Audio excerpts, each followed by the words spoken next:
So that is why it's a bit of a struggle at first, but I think I have it under control. Salute to Free My Grandma with the super chat. Appreciate that. We're going to talk about this story. I actually did a video on this on my JayeDeBlack channel, my main channel. Make sure y'all go if you haven't checked that video. Wow, I thought it was excellent commentary from me, by the way. And I spoke about this particular female. Her name is Ashley. Now, I want y'all to give me some updates on this particular story tonight as we move into it. So, if y'all have more to add that I didn't speak about in my video, you're more than welcome to add that to the commentary. Salute to the moderators, the channel members.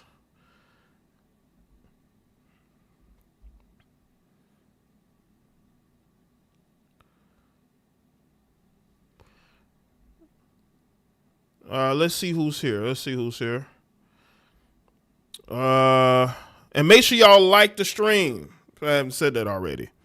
Miss Tangy, Stephen B, Raining Woman, Christopher, Boss Lady, Jonathan, Landon, Dab, JF White, Jermaine, The Bull Tone, Darlene was good, Nell, Lewis, Accounting Tom, XL Pro, The Bull Nah, Kenny, 217 Soul Powered, Mr. Hill, Millions, Gerald was good. Make sure y'all like the stream. We're going to get into this. Again, I did a video. Salute to everybody that went and watched my video. You know, you hit a nerve maybe with some people. Or, you know, people really are interested in the topic. And I've noticed this, you know, in my commentary, making commentary, right? You can tell by your comment section. If your comment section blows up, you know that you've hit a topic. I used to do this all the time with videos that would hit 100,000, 300,000, right? Even 80,000. But the video currently, I believe, has over almost 2,000 comments on that video in 24 hours. Creating the conversations. Right? What's good, King Ace? Angela C, what's good? Good to see you, Angela. It's been a minute. What's going on? Jerry, TW, your boy Malik, American Made, Garrison, Kathy. Fresh from Fresh and Fit said her husband found out she was cheating with Pookie and Ray Ray, which might have gave him motive. That's very interesting considering, you know, what she was putting out there, the energy she was putting out there.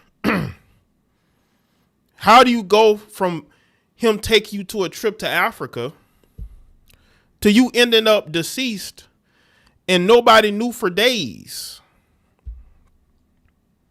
And I saw a comment where somebody said that her mother is just like her. Now, I don't know her mother. I know her mother's grieving. But if she really cheated on this guy with a Pookie and Ray Ray, all that divestment shit is BS. These women talk all this divestment, but are still screwing black men. I've been knew that. You got women on this platform talk all the major shit about black men, but out having children with those same black men, meeting them on dating apps.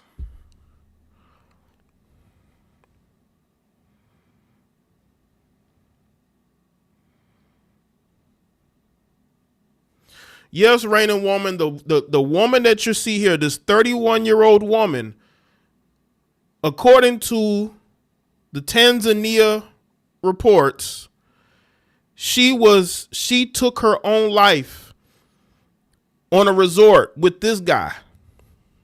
That's what the authorities are claiming, And that is what he is claiming. But according to what Tone said, Fresh from Fresh and Fit said that she was cheating on him. How did he find out? Did he go through her phone? They're all the way in Africa. Because I'm looking at this, it just doesn't make a lot of sense. You're in Africa. You take her there. Even though she's a divester, why would she want to go there, right? Like the stream, family. Hold on, let me put this on the screen. I want y'all to see. Hold on. This. Make sure if you aren't doing it already, make sure y'all are follow me on X, Facebook, Instagram, TikTok.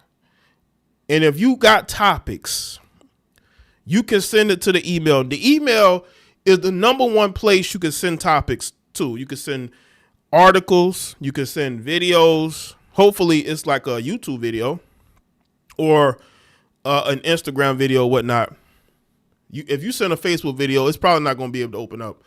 But send the topics to the email. Follow me on all the socials so y'all make sure, so y'all know when I'm going live, when I'm posting new videos. So I need all of y'all, if you got other social media, make sure y'all go and support that. Okay. So now I am seeing talk of her possibly having another guy outside, because it just doesn't make any sense. Why would this guy take this woman that he's trying to marry, a younger woman at that, to Tanzania to propose to her, only to end her life? Because I don't think she took her own life, to be honest with you. I don't think so. I think he had a lot to do with that. I don't have any proof of information right now, but it would not shock me. They found her hanging? Like, come on, man. Like, why? What? I mean, you telling me a 31-year-old melanated woman with no signs of any type of wanting to harm herself would harm herself? Something about that just isn't right. So let's look at the angle, right? She's messing around with Pookie and Ray Ray behind this dude's back. He goes through her phone. I mean, this guy, I don't know what he looks like he might be in his 40s or 50s. Why are you trying to marry a 31-year-old? You know damn well she ain't giving up the male friends. She ain't giving up the male attention. There are men that she's been dealing with for years. You think she's going to give that up if what is being said is right? Why are you you being an older white guy, why are you trying to wife up this 31-year-old influencer who lives in Miami? Come on, bro. She lives in Miami. Maybe that's how Fresh knows, because she lives in Miami as well. You trying to wife up a 31-year-old Miami chick? And the thing is, I don't think this dude is as rich as he's claiming. Maybe that's what she found out and he got mad because she realized she was fooled. Salute to everybody that's here. I am live on YouTube, X. No, not X, excuse me. YouTube, Facebook, Kick, Rumble, Twitter, Twitch. Just trying to be on more than one platform. Now, this story has really blown up. And one of the narratives, shout out to Poetic Flacco, right? But he posted a video that said that black men were celebrating her losing her life. Bro, I don't celebrate these women losing their lives. I speak the truth. And it's very clear to me that she did not have any respect for black men. And her preference in this devil cost her life. But I'm not celebrating that because she has a family who's grieving. I think a lot of black men are keeping that same energy. They're not celebrating, But they're keeping that same energy because for years we have seen black women get on platforms and celebrate, dig up dirt on black men who were in mixed relationships. And if that woman ends up taking that man's life, they the ones who celebrate it. I think we're just keeping that energy.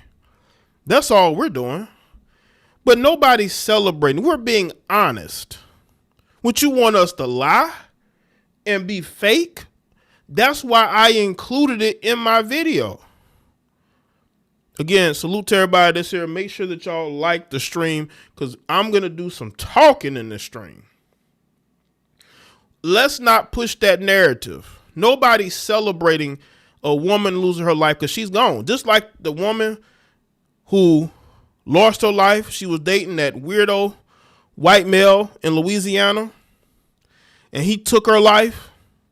She was on the same type of time this female is. And I want white women to understand. No, not white women, excuse me. I want black women to understand.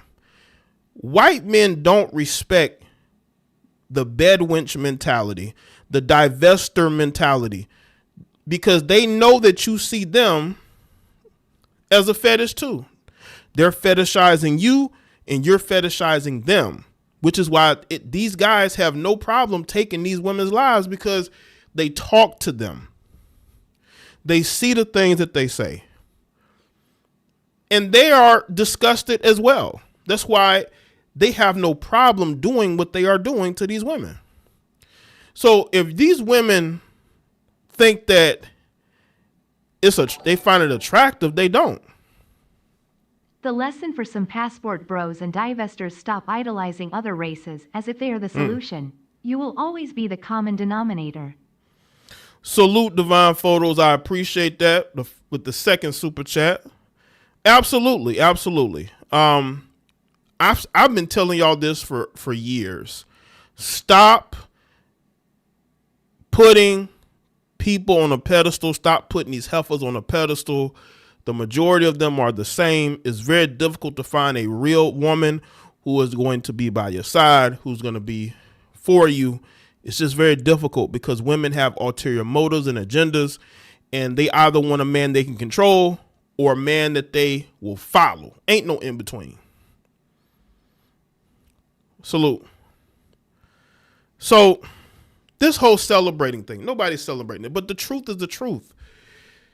Her preference for this guy, her willingness, even though she was warned not to go to Tanzania with this guy because he's sketchy. He looks like somebody's grandfather. He looks like a young grandfather, right? And you're 31 years old and you're ready to marry this guy. You know he's deeply insecure. So again, I don't have no proof of information or proof or info on this, but let's say that she was dealing with other guys behind his back. Of course it would drive this guy crazy. It would. But these women listen to these heifers. We need to talk about that more. We need to talk about the fact that these women are listening to these divested heifers on social media, and they think that that can be applied to real life. And you just can't, because the only type of men these women are going to run into are weirdos. You have to be a weird white man to date a black woman who talks crap about the men of her own race. Yeah, they were warning her in the comment section.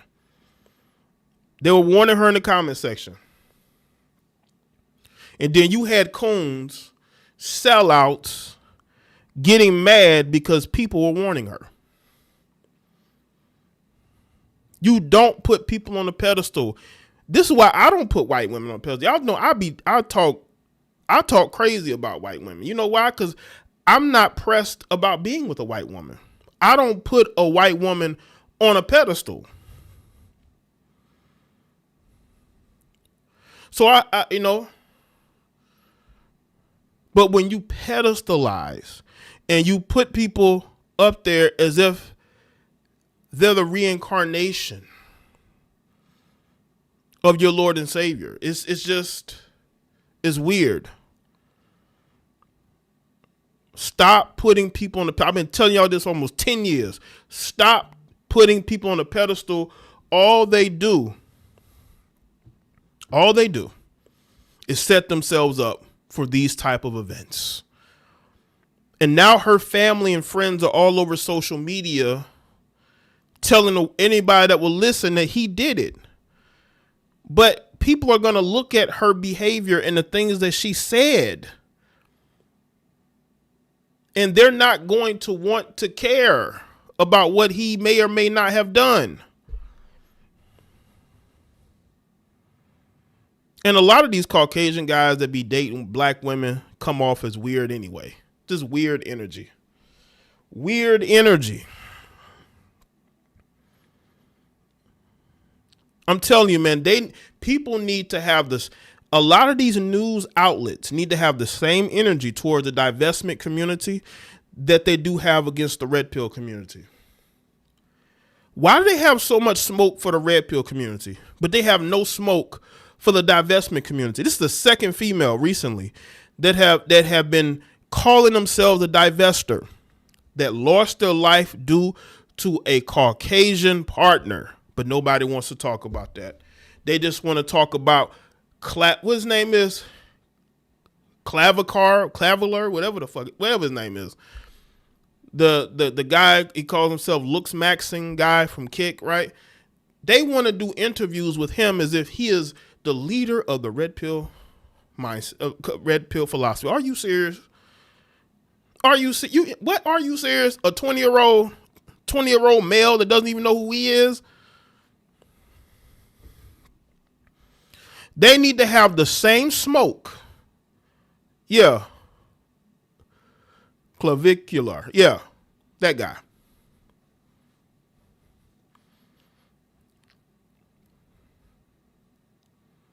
That guy looks like he's related to Nick. Listen, man, it's crazy out here. It's crazy. The worshiping. Listen, how many, go look at my archives. Salute to everybody that's here. Go look at my video archives. I've been telling y'all about this white worship. I've been warning y'all about this white worship. I've been warning you heifers about this white worship.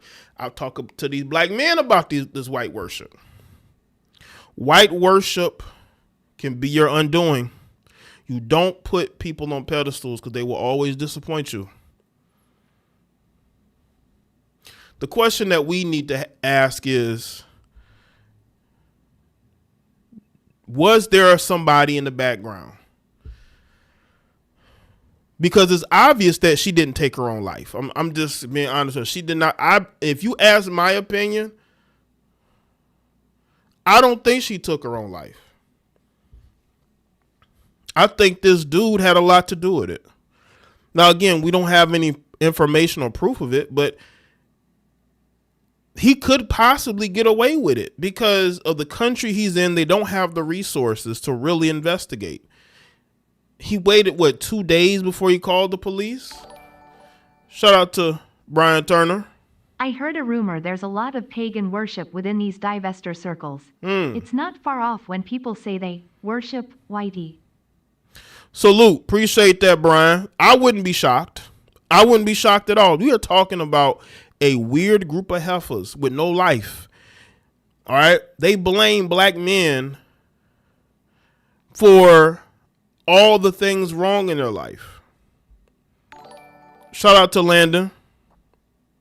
If as many red pill guys were killed as divestors, red pill will be an extremist group and be outlawed law enforcement. Absolutely. Absolutely. Appreciate that, Landon. Absolutely. Jaye doing the Lord's work. Salute, Alan Lavelle. I appreciate the support, man. Listen, man, I've been telling y'all for years, beware of that worship. That worship can do a lot of damage. All right.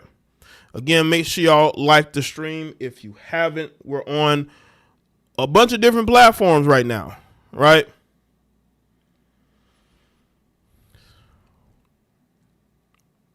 My whole thing is this. Where's the smoke for the divestment community? Why aren't they doing interviews? You got 2 black women lost their life who were claiming the divestment ideology. But nobody has smoke for them. But you want to interview 20-year-old streamers about the red pill. Are you serious?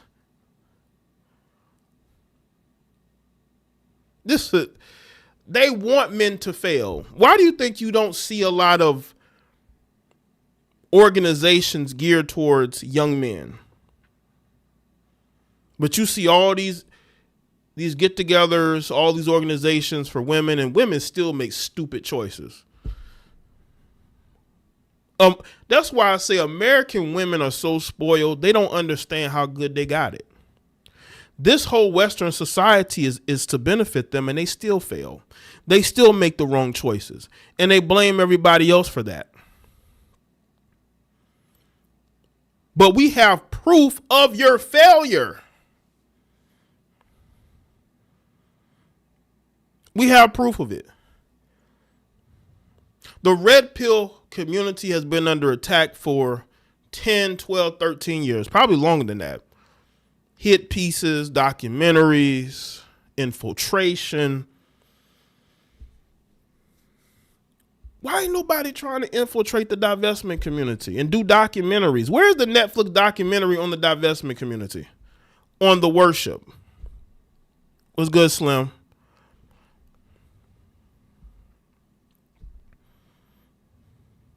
Like, where is it? This woman lost her life. And she just had no clue how much danger she really was in. That's the crazy thing about it. And now everybody is wondering what happened and how it could have been avoided, right? Salute to everybody that's here. So let me say they get notification. Now how you 2B, man. There it is, you know what I'm saying? Can somebody get this hub person out of my chat? You lame clown. I'm American through and through. Yeah, get that hub heifer, male, or whatever you are.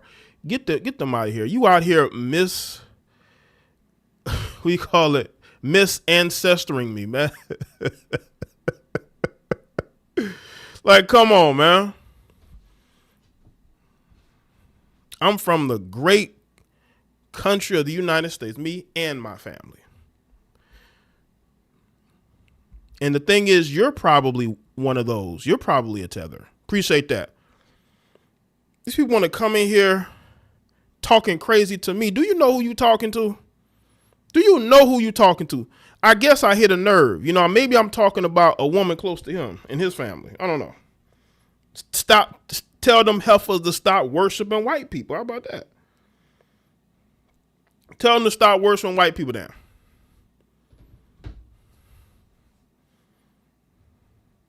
It's crazy. It's always black males that get mad when you checking and straightening these melanated heifers. It's always the males. Like, do you know who you're talking to me?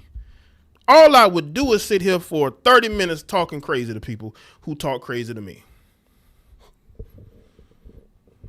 And you know what I do? I don't engage. I just kick you out. Salute to everybody that's here. Shout out to everybody that's here. I can't shout out everybody that's coming into the chat, but thank y'all for being here tonight. I was definitely going to speak on this. Definitely going to speak on this.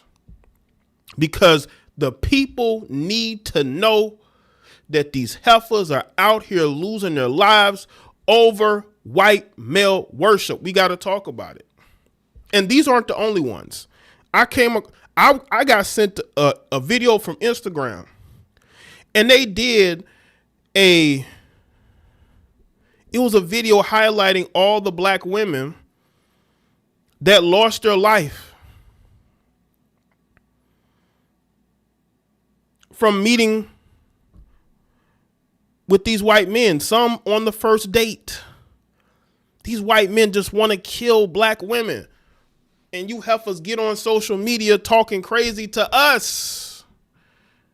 Black men are the only ones that have your back. These other races can care less. The divestment community is going through it. Oh, well, unamused. Appreciate that, Sir Shy.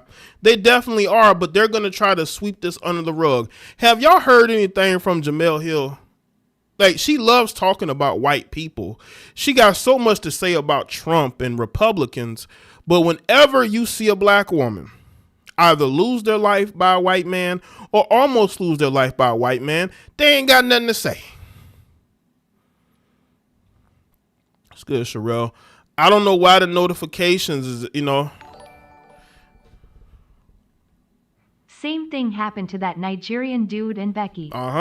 Yeah, like, y'all, this ain't just for black women. You got black, but again, he's an African. So, you know what I'm saying? I don't know what it is, but, African dudes love white women. And that particular Nigerian dude was talking crazy, I guess, about black people or black women. The same thing applies. You put whiteness on a pedestal, you're going to get disappointed. You're going to get disappointed. But where's all these pro-black women? Where are you black feminists? Why are black feminists? So everybody here. Why are black feminists so quiet? Why are black feminists, SJWs, right? They claim that they stand up for women. They fight for women. But when a black woman loses her life to a white man, y'all the most quiet. And y'all go look for a black man that's done something to a black woman. You're always moving the goalposts.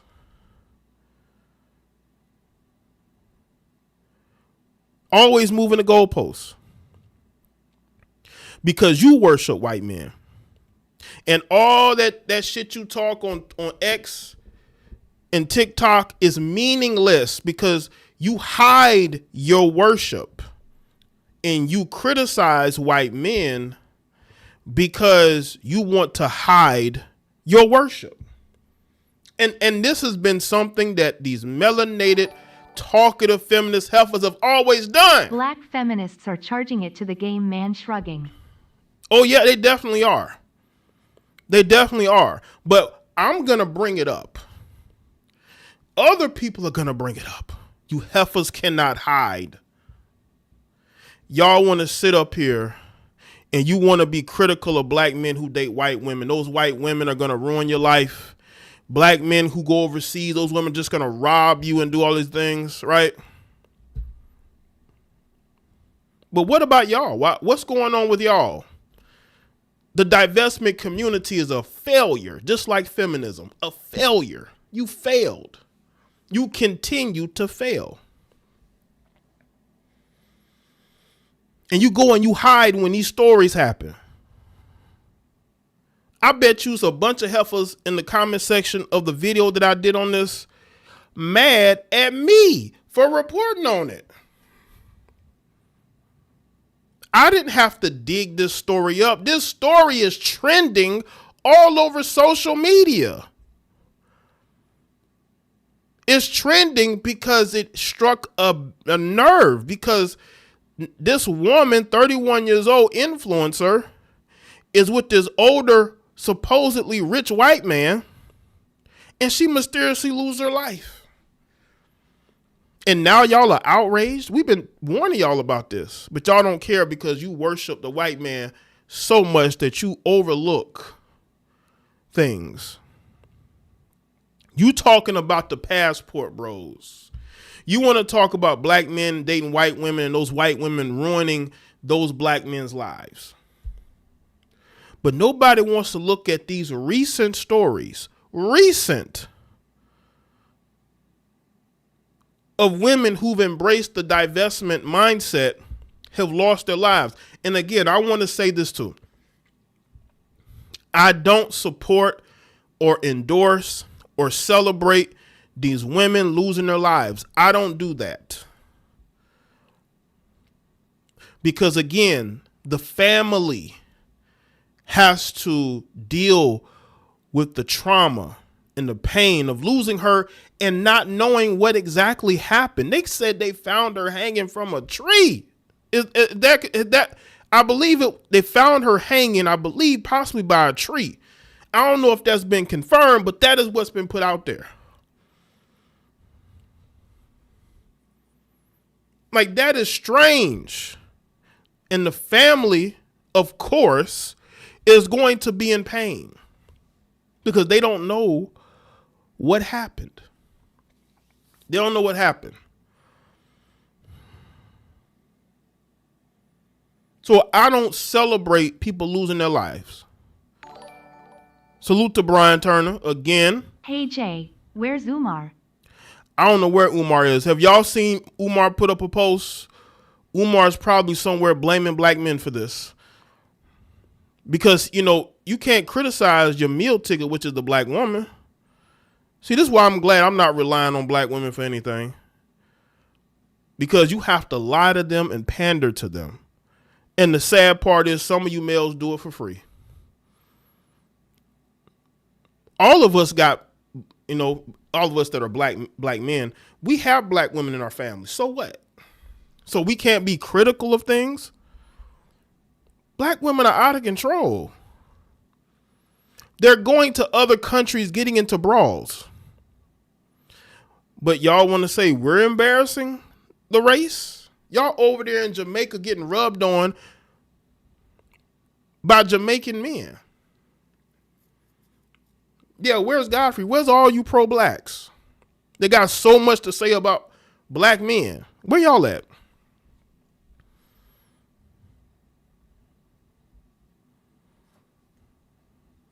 Umar said it's black men's fault that women act the way they act. Of course he would say that.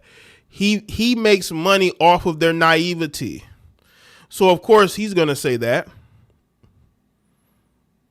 Ask Umar, where is the finished product for those young men to go to his school? I heard he just finished the school. Is it operational? And let me say this about the school, right? The thing with Umar, and this is a side note, you know, I'm all kind of a little bit all over the place, but this is a live stream, right? He could have started off small, right? He could have had a small school where, you know, he started off slow, and then once it grew, he could expand. That's what all businesses or anything does, right? You start small and you grow and you expand. But him going for the big buildings, people should have peeped what was going on then. He's not very organized. And the school is 2-3 of his priorities. His first priority is getting, and again, I have nothing against Umar. I'm not a hater of him. He said things that I've supported and agreed with, but I have to be real.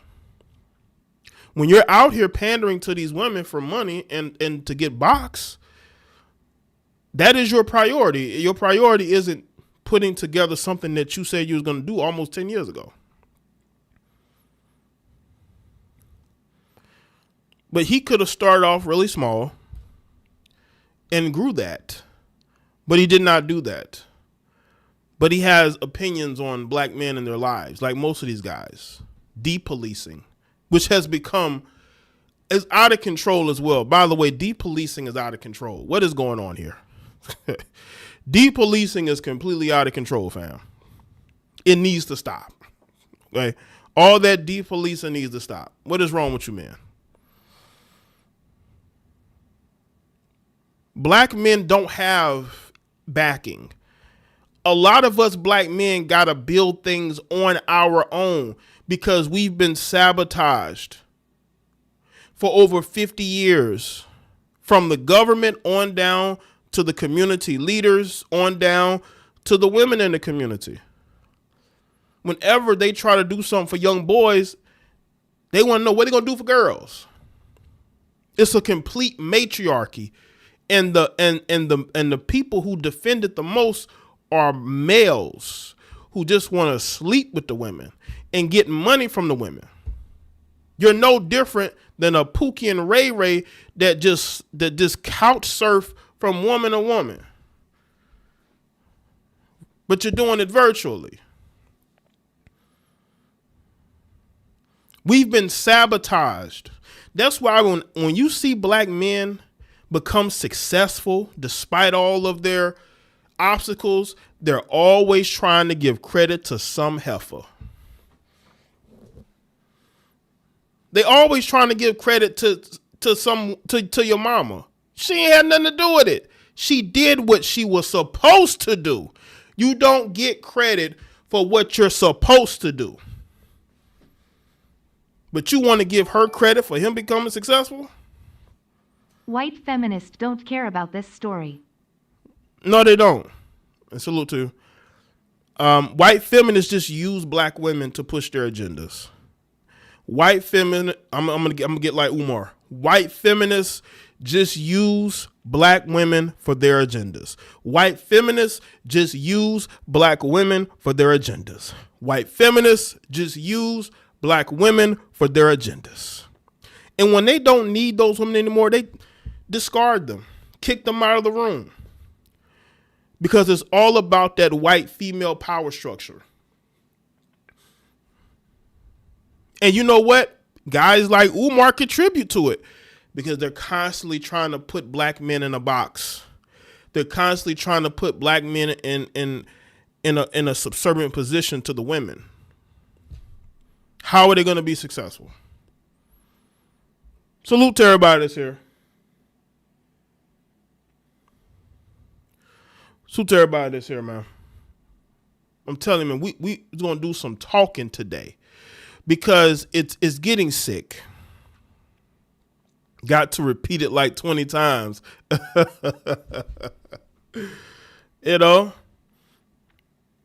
But black men have been getting sabotaged for so long, man. And when you see black men, see now you're seeing more successful young black men, which I'm actually happy about. When I see black men like Kai Cenat and others, young men getting millions of dollars,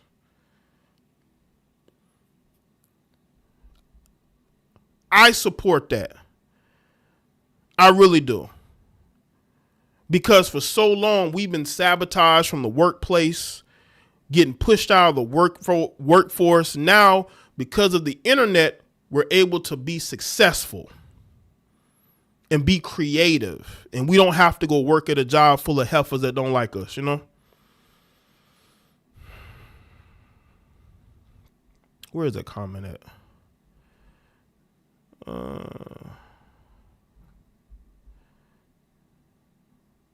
Yeah, I made a live stream about it. Absolutely. Absolutely. I noticed more black men talk way more about this story than any other race. Why? Salute the swarthy wizard. It's because black men care. We actually care about these things because we see the hypocrisy. And me as a content creator, I've seen this for years. I've seen the hypocrisy. And every time you see stories like this, you have to talk about it. Because you have black women who have this hatred in their heart for black men, right? Even though they still sleep with black men. But they think that a white man is going to save them. White men got their own problems. White men are trying to keep white women from making their community a matriarchy. So they are fighting to keep the white women from overtaking them. So I don't think that they're out here, they have the time and the patience to help save black women from problems that they created.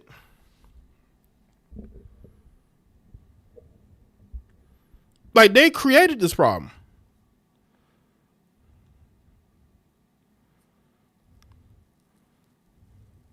And they're trying to run from what they created.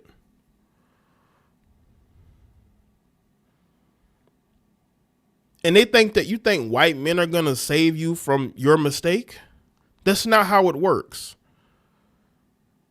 That is not how it works.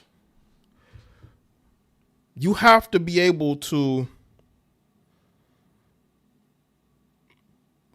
man, you have to be able to work together with the men of your community, because again, we all you heifers got. We all you heifers got.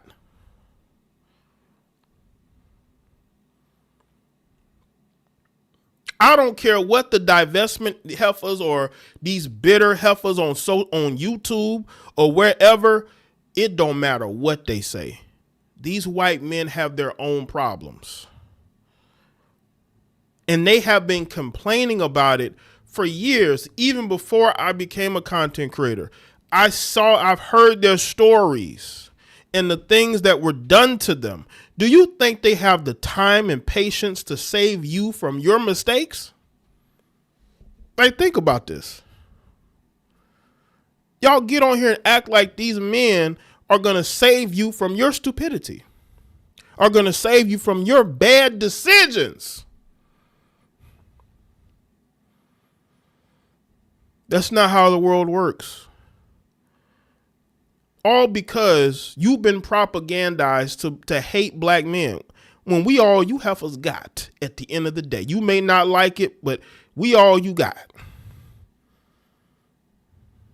We all you got.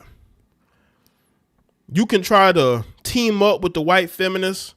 It ain't gonna work, because white feminists just use you. White feminists they don't care what black men got going on. You do. So you'll team up with them to attack a black man. I've seen it. You see it not only on social media, but you see it in the workplace. But you heifers really don't have the power that you think you do. That's why these heifers are mad at DEI programs being ended. You heifers didn't benefit from DEI. The only people that were benefiting from DEI are white women and Indian women. All these places, nothing but white women and Indian women. Don't let me get started on like customer service. You know, DEI never helped you. Why are you mad? Why are you mad at Target? These heifers are mad at Target as if Target is the only company that ended their DEI. You didn't benefit from it. So how are you mad at Target? Let's get back to this young lady. Let me tell y'all something, man.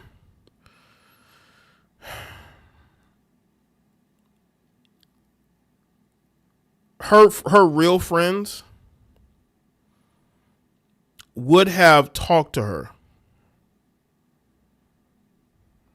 Exactly, Jermaine. They definitely do. They went to Target anyway. Right. I just think that she was very naive.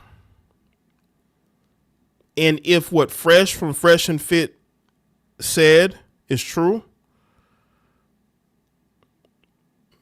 and this white man thinking that he thinks he better than black men, and if he finds out that his fiancé is possibly dealing with a black male, I could see it, driving him crazy to take her life, which I believe that's what happened. Because he thinks he's better than black men. But why aren't you with a white woman? Why are you with a 31-year-old black female? Why aren't you with a woman of your own group? It's because they think that you're weird? Is it because they don't worship you like you think black women do? And when you found out that that girl didn't worship you like you thought you did, you took her life?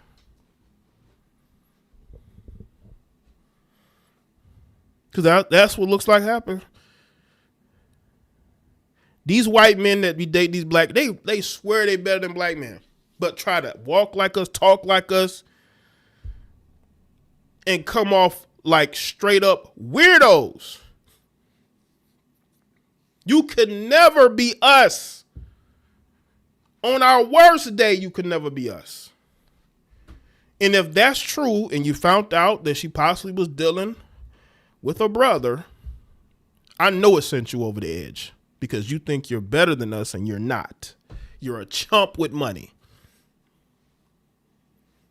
You're a chump with money. Like a lot of these dudes. You're a chump. The white women of your community didn't want you. So you go get you a 31-year-old black female who you know, you look at her post, you know she worships white men. So that's why you go for her. You white men will never be us. Never. And people could try to demonize us, talk crazy about us, our IQ and all this other bullshit. You don't really listen. You can say you can say that all you want to, but when a black man steps in a room, the energy shifts. Absolutely. Absolutely. That energy shifts.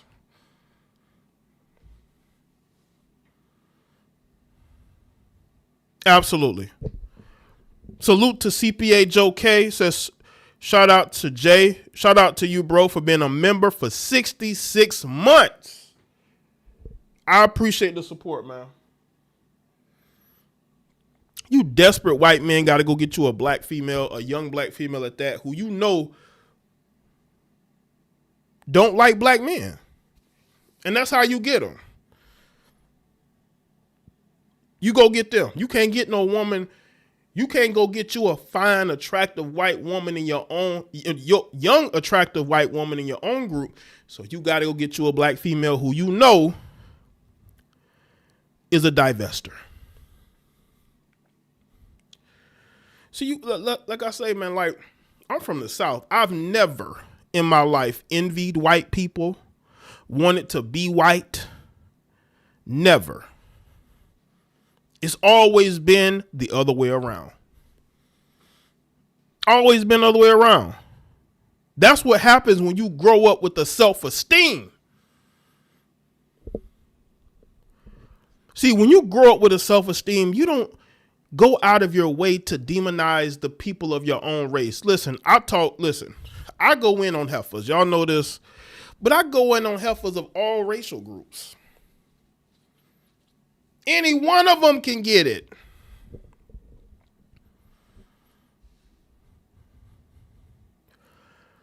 I don't believe in just denigrating because I'm not stupid.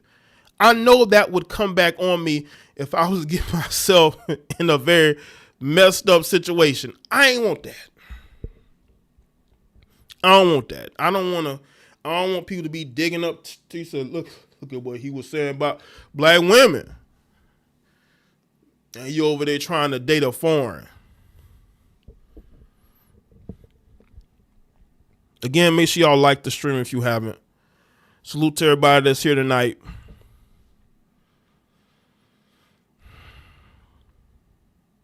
People understand me when I say this. I sincerely hope that this guy is brought to justice. I do. I hope he goes to prison for a very long time because I feel like he did the crime. All right? Lock criminals up. Don't let criminals like this get away with it. I think he did it. Just like her family and friends think he did it. I think he did it too. And that white skin ain't gonna save you, bruh. Just because you did it in Tanzania, not gonna save you either. Now, again, the American justice system has let me down and others. Y'all know of the black female that lost her life in Mexico. The U.S. government still hasn't done it, and she lost her life due to other black American citizens, but they haven't done anything. I guess because women was involved, but here you have a man involved, a white man that y'all hate so much, right?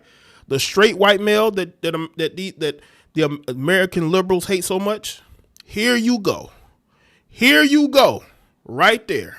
Let's see if you prosecute this jackass. Let's see. Because that young lady did not hang herself. I'm calling her a young lady. I'm like 6 years older than her. I'm calling her a young lady, but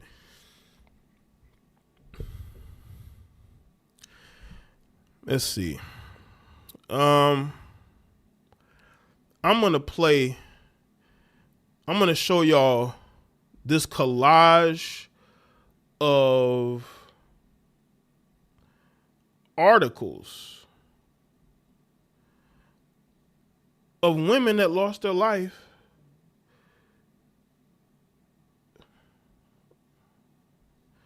All right, let me refresh.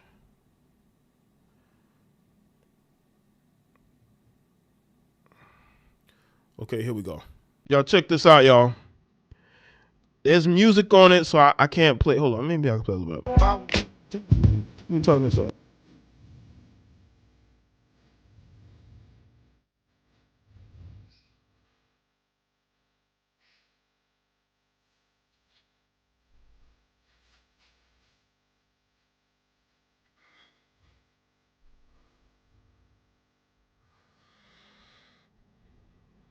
Like, just look at this, y'all.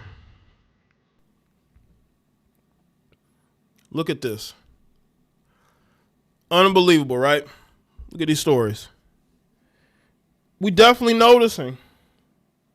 I'm gonna see if I can find it.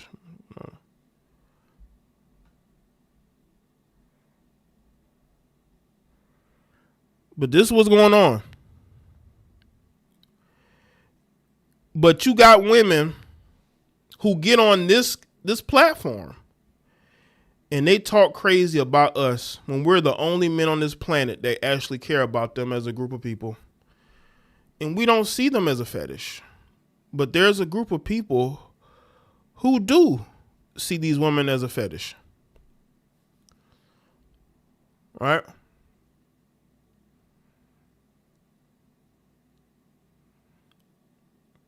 I just want y'all to look at this. Just look at this. Look at all of these black women that have lost their life due to some confused white male that wanted to have his moment of worship. Just like the football player that beat up his girlfriend because she wouldn't bow down to him.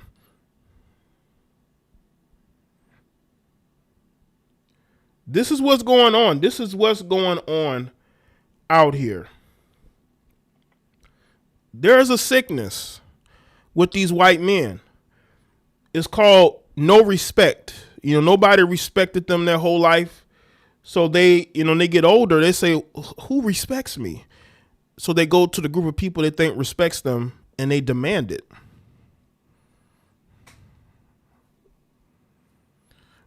Jay, where I'm from, New Orleans, the outskirts, Bayou, the black women have an obsession with white dudes. It's sick. It's a sickness.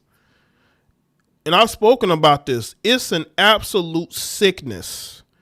What's going on with these black women and these Caucasian men? It's a sickness. An absolute sickness.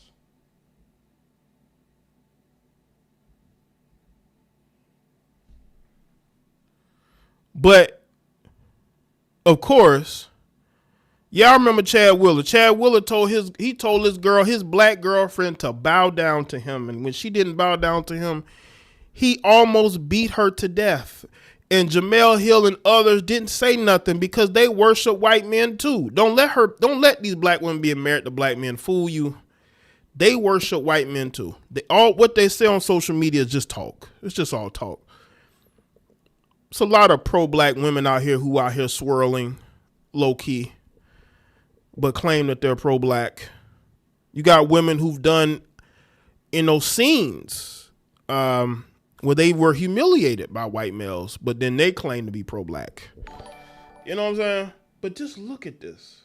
These white men have been crashing out on Twitter, attacking black men left and right and condemning innocent black kids while turning a blind eye to the black woman's dysfunctional ways.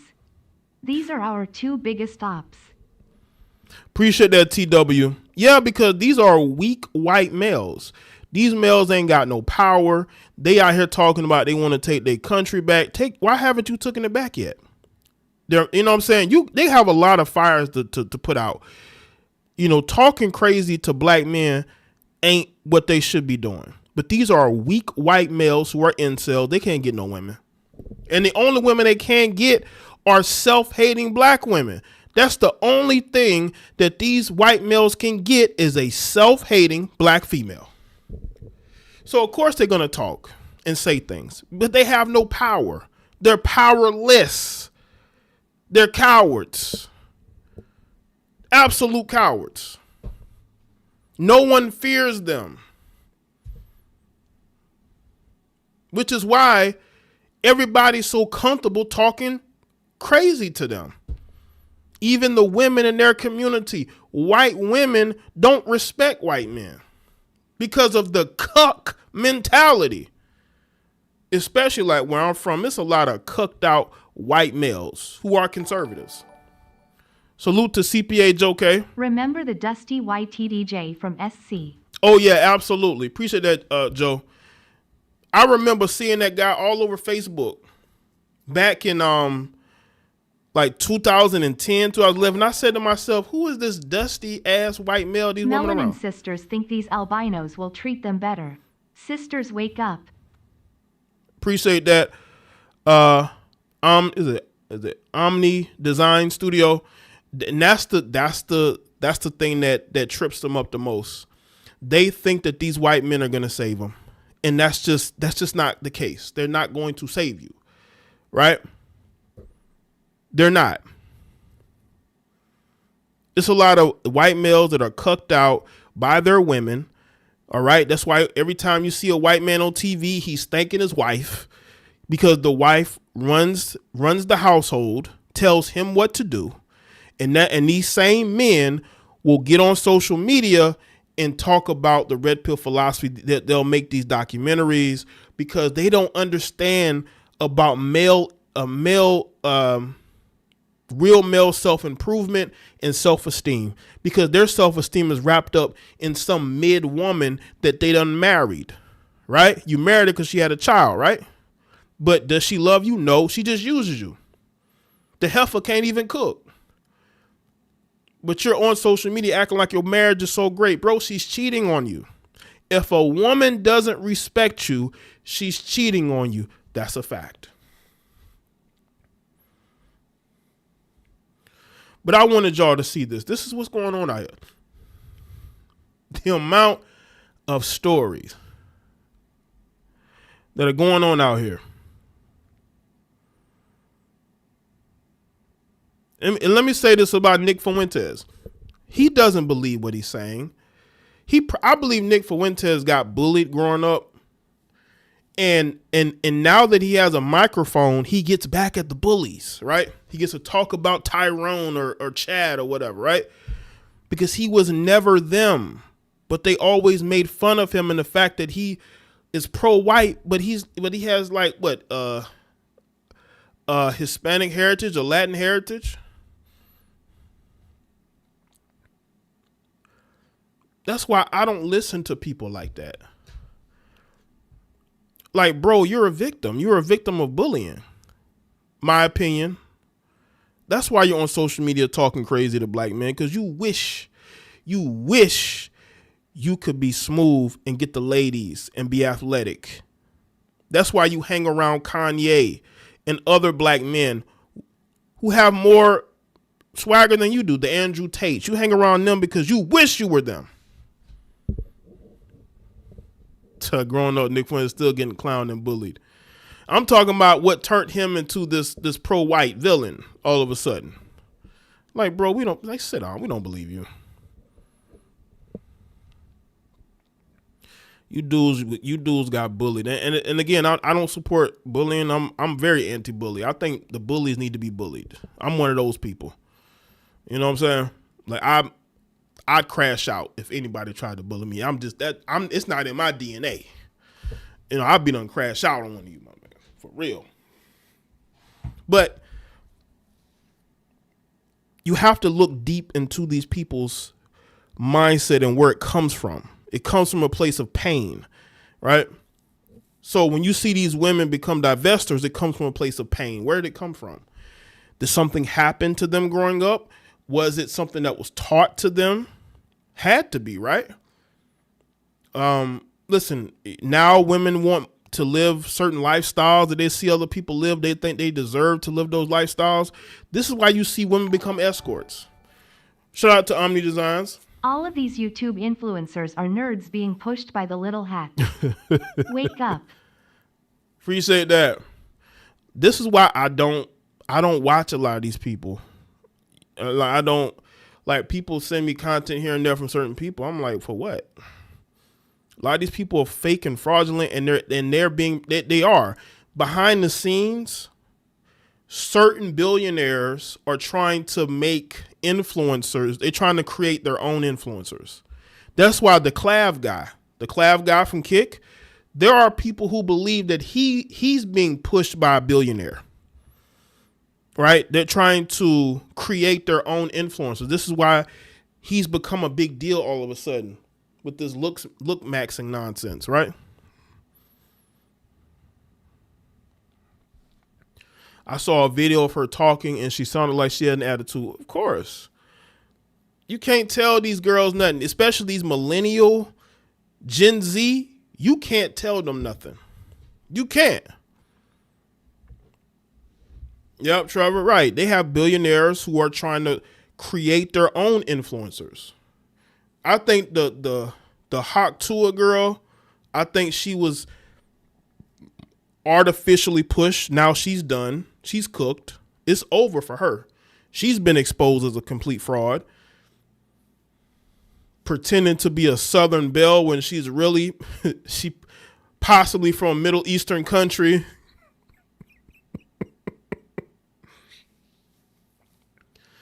They're trying to create their own influencers now. And you can just tell these people have no charisma. If I'm going to listen to an influencer or a streamer, not an influencer, excuse me, a streamer, they got to have some goddamn charisma. Not somebody, that you're trying to artificially push. You can see that a mile away.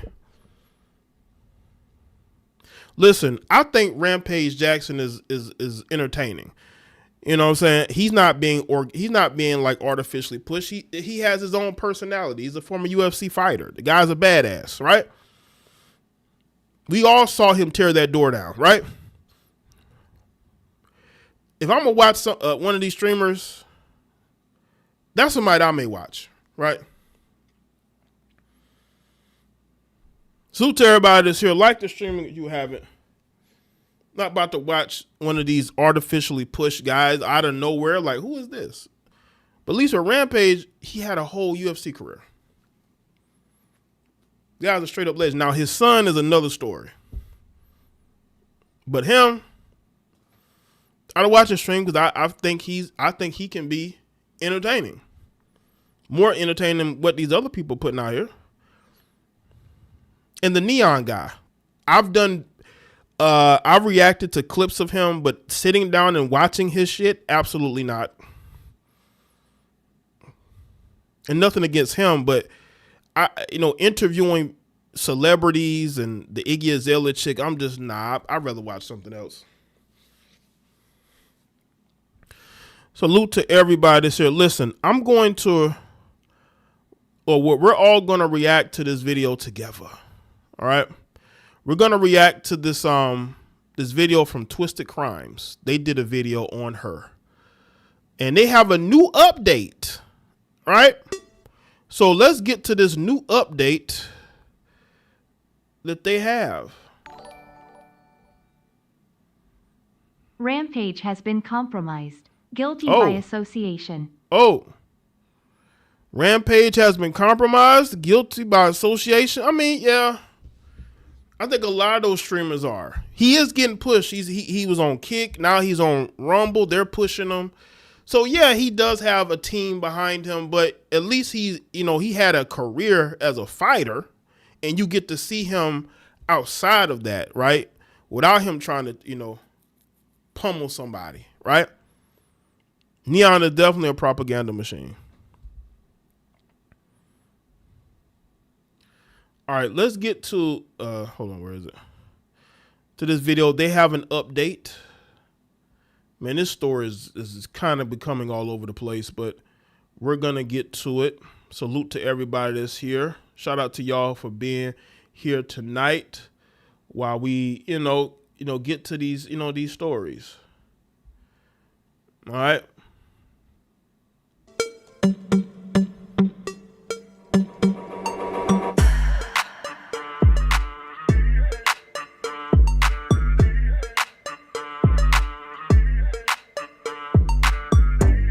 I don't think Candace Owens is going to talk about this. I'd be surprised. She's in a mixed relationship. She has a little bit of that white worship in her as well. She seeks out white validation. You know what I'm saying? Nothing against her.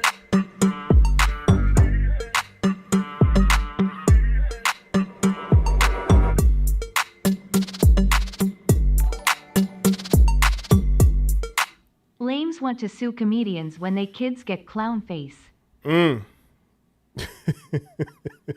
Appreciate that, Sir Shy. I know who you're talking about. I know who you're talking about with that lawsuit with Corey Holcomb and Anton. Listen, man, and Corey, he went for it first. It could just be out of Anton's hands. You know what I'm saying? Maybe his wife just said, screw it, she's gonna sue. I just think it might be a topic I speak about in another live stream. Y'all let me know if you want to talk about it. This is the story of Ashley Jaye, also known as Ashley Robinson, a Miami influencer who was found dead at a Tanzania resort in a mysterious circumstances while celebrating her birthday with her fiancé crypto financier, Joe McCann of Asymmetric Financial.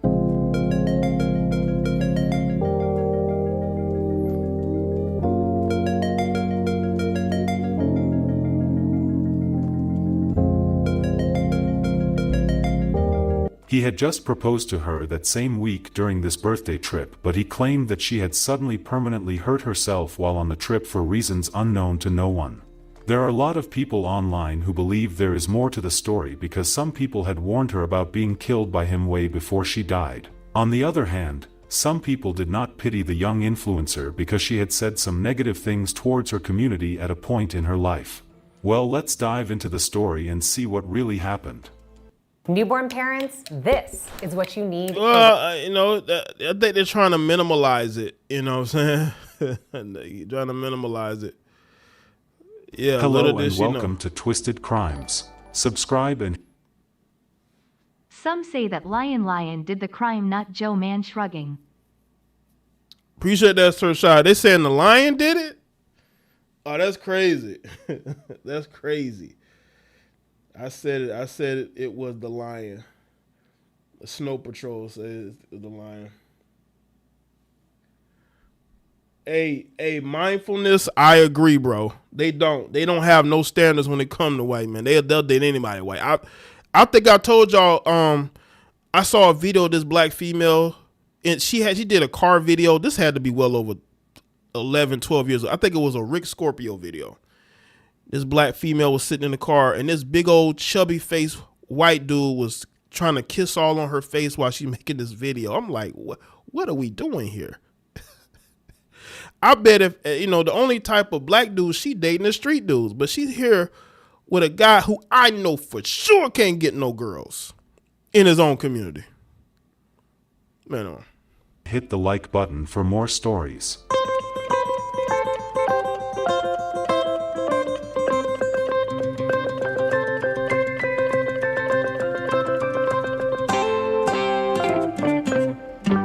Ashley Jaye, also known as Ashley Robinson, was a Miami influencer who lived in Miami. Girl, you don't know what you do to me. Turn me on. She was said to date white men from her younger days. About to go down. Hey y'all, they just sent out the notification for this live stream like almost over 40 minutes late. It's crazy, man. She eventually ran into a rich man who will be the person in the center of this case. His name is Joe McCann. Joe was in the crypto business. He was the owner of Asymmetric Financial. He had been divorced and had kids who he shared on his page. He would appear on TV at times talking about his business. In Bitcoin, we have crypto investor, Asymmetric founder and CEO Joe McCain here to discuss. Joe, great to see you. Thanks for being here. So below 98,000, I'm just wondering, is this the pause that refreshes? Is this a moment when you and other crypto fans are going to get back in? Yeah, I mean, look, 100,000 is a huge psychological level. It's a six-figure Bitcoin. But in fact, yesterday, Sunday, it was the highest daily close and weekly close in history of Bitcoin. What we're seeing today is just pretty standard profit taking. There's no real risk to Bitcoin not continuing to move higher. So we just see this as another opportunity to add to our positions. And by the way, it's McCann. I'm sorry, I mispronounced your name. It's McCann. Well, somewhere along the line, Ashley and Joe met, and that was the beginning of a lavish life for her. Before they met, Ashley was just living her life like any other girl. Ashley had dated white guys in the past and had not been too nice to the black brothers. She had said something which will come back to her. This one reads, "Every day black men wake up and find new ways to embarrass us." She had known from her younger age that she would be dating a white man, just like it says in this tweet from her. Shortly after they met, he started showing her everything she could ask for.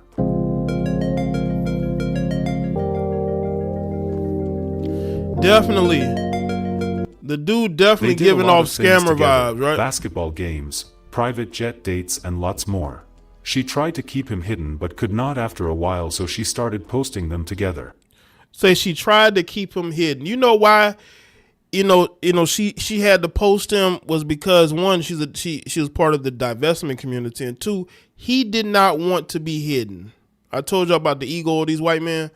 He's giving her all this stuff. He wants to be seen with her, right? Y'all think that these tricks, because that's what this guy is, y'all think these tricks want to be hidden? Absolutely not. Well, she decided to go abroad for her 31st birthday. They decided to go to a resort in Zanzibar, Tanzania.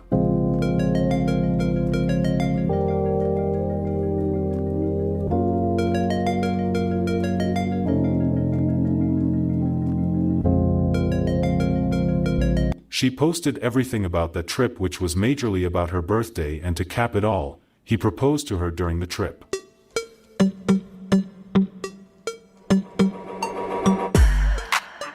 Yo, right, Alex. These, women will say Michael B. Jordan is corny, but he's not corny. Y'all see how the double standards, the hypocrisy, that's why you can't take them seriously when they want to call people lame, right, and corny. Because this is who they end up going out of their race dating.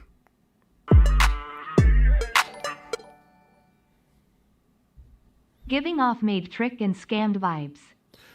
Appreciate that. Is it KG's Travels?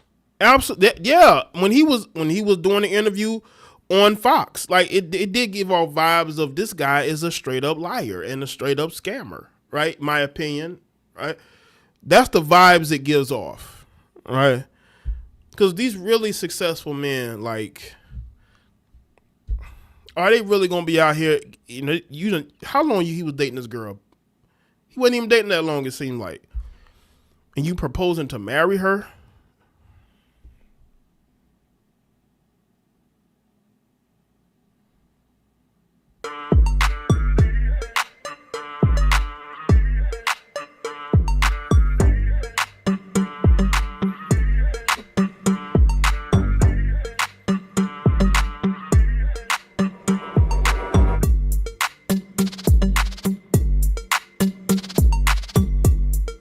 Here are the video of things that happened in Tanzania.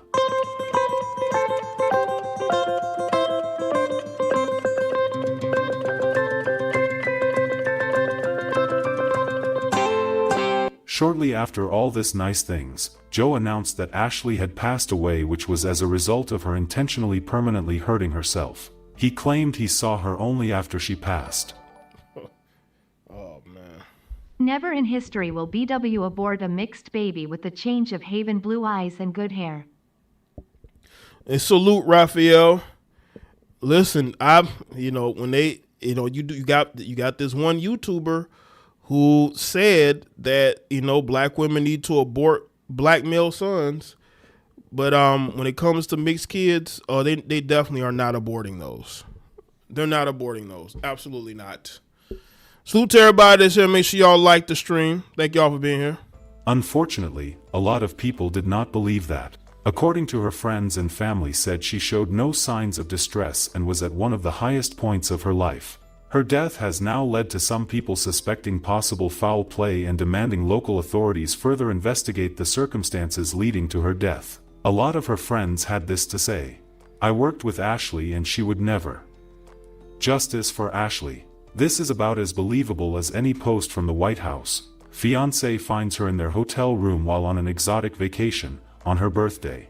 Wait, so her fiancé wants us to believe that she took her tight on vacation in another country. Arrest that clown. Other people had things to say in support of Joe. This tweet reads, so, according to you, it doesn't make sense that someone who's on vacation with her newly engaged fiancé Joe McCann to commit blah blah. But it makes sense for you to think that the same man who found her good enough to spend the rest of it. Now, y'all, this is an African. I think this is an African. Y'all look at that name. I think that's an African. So you got this African brother defending Joe, right? Not shocked. His life would actually kill her, right? When some of you ladies say some of the things you say, you really need to think a little deeper. Because, from your post here, you've already passed judgment on Joe McCann. Anyone who knows Ash knows she would never commit blah blah. This comment alone says a lot about your understanding of the complexity of the human mind. There are various mixed messages out there about the incident. Some people deemed him as a suspicious person. Take a moment to read all these messages. Right, him. Where was he this entire time? Like, you mean to tell me that you didn't know? It seemed like for 2 days that she did this. Like, y'all were inseparable on this vacation. Did you leave to go cheat? Like, where did you go? Did you go to the casino? Did you take a trip to a different town for business? Did you leave and come back? Like, how would he leave and not notice that something was wrong? That's a bot, not African. I'm going off of the name. So if that's not, then I'm wrong on that one.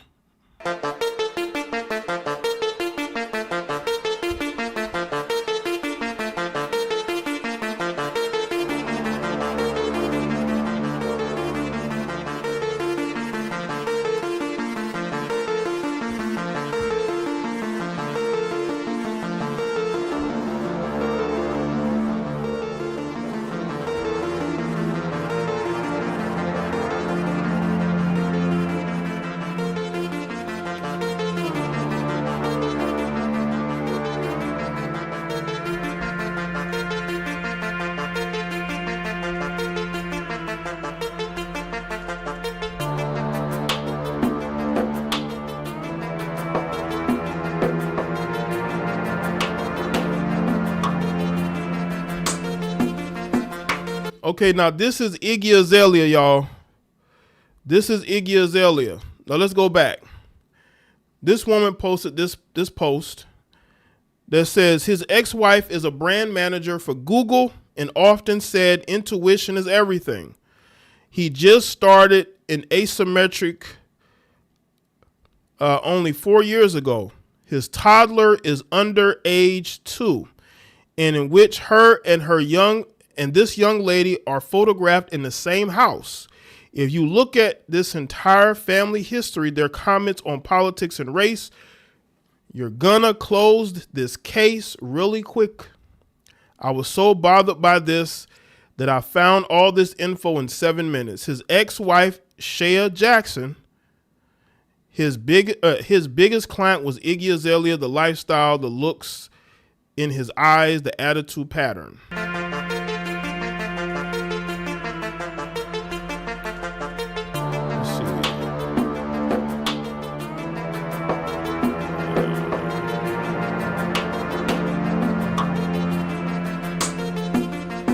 Now, this is Iggy Azalea. This is what she had. She's responding to that comment. She says, that's incorrect. I've never been a client of Joe's. He has never managed any of my investments. I worked with him briefly as he advised on a board for a separate company unrelated to Asymmetric. Also sat the board on. He was discovered to have questionable business practices, and everyone I know stopped doing business with him in 2024. People had questions about how he ran his company Asymmetric. I'm here just like you after hearing the news today. The whole story is wild. May she rest in peace. That's what Iggy said. I'm telling you, this story went viral. So if the divestment community hasn't made a video on it, if you're pro-blacks haven't spoken out about this, they are trying to ignore it. Because Iggy Azalea's in the comment section randomly responding to people because she knew him. And even she said that he had questionable business practices.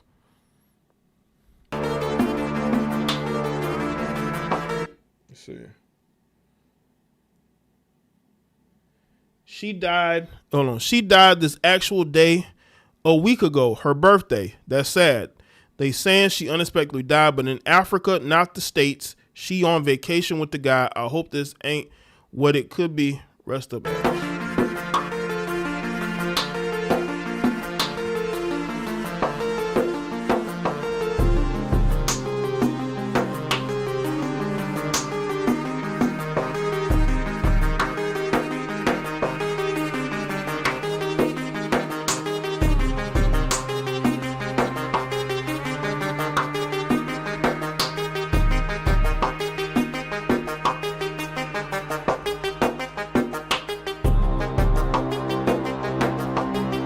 The crazy thing in this story is that there has been a lot of people who had written on her post saying he will kill her before he did, and other wondered why they said that months prior. Her are several messages left on her page before and after she passed. What do you people think? Do you think a man would propose to someone and then kill her right there on vacation? What could have really happened on this vacation? Her family said there was an active investigation underway in Zanzibar into the circumstances surrounding her death. Our sincere condolences to the friends and families of Ashley Jaye. May Ashley's memory be a blessing for her family and for all who knew her, and may her life and death be an inspiration and a turning point toward truth, justice, and protection for those whose stories. But the thing is this, man, she ignored. Can you be a traveler? She ignored all of the warning signs. She ignored the warning signs, unfortunately. All right. The warning signs were there. She just ignored them, unfortunately. She ignored them. Salute to everybody that's here. Like, this man had some stuff going on, man. Let me play this video from this melanated sister. I mean, I don't think y'all will be able to appreciate what exactly she has on, but you know. All right, let's get into it. So I don't want to come off preachy, but I have a message on my mind because I'm seeing a lot of stories lately where these women are with white men and they end up getting killed. And I'm not promoting fear against a certain group of people, but I just have to warn black women. Just because they have bad experiences with black men does not make all black men bad. And if you come with the idea that white is right, you're gonna get a lesson. Because the problem is not with white. If we want to get preachy, the problem is with capitalism, right? Oh, it's all about capitalism. Salute to Raphael. Why should we feel sorry for a divester? That's the thing. You don't have to. Listen, I want y'all to feel the way that you want to feel. I'm not here to tell y'all how to feel, right? All I'm saying is I'm not celebrating nobody losing their life. But I can disagree with how she lived it, how she lived her life, and the things that, and the message she tried to push. You know, you can disagree with those things, but if you feel the way, you know, if others, you know, feel the way they feel, I'm not here to tell y'all not to feel that way, right? And yes, I do. I remember that video of the prank where the guy had his black girlfriend drinking urine. Yes, and part of me think that she actually knew. You know.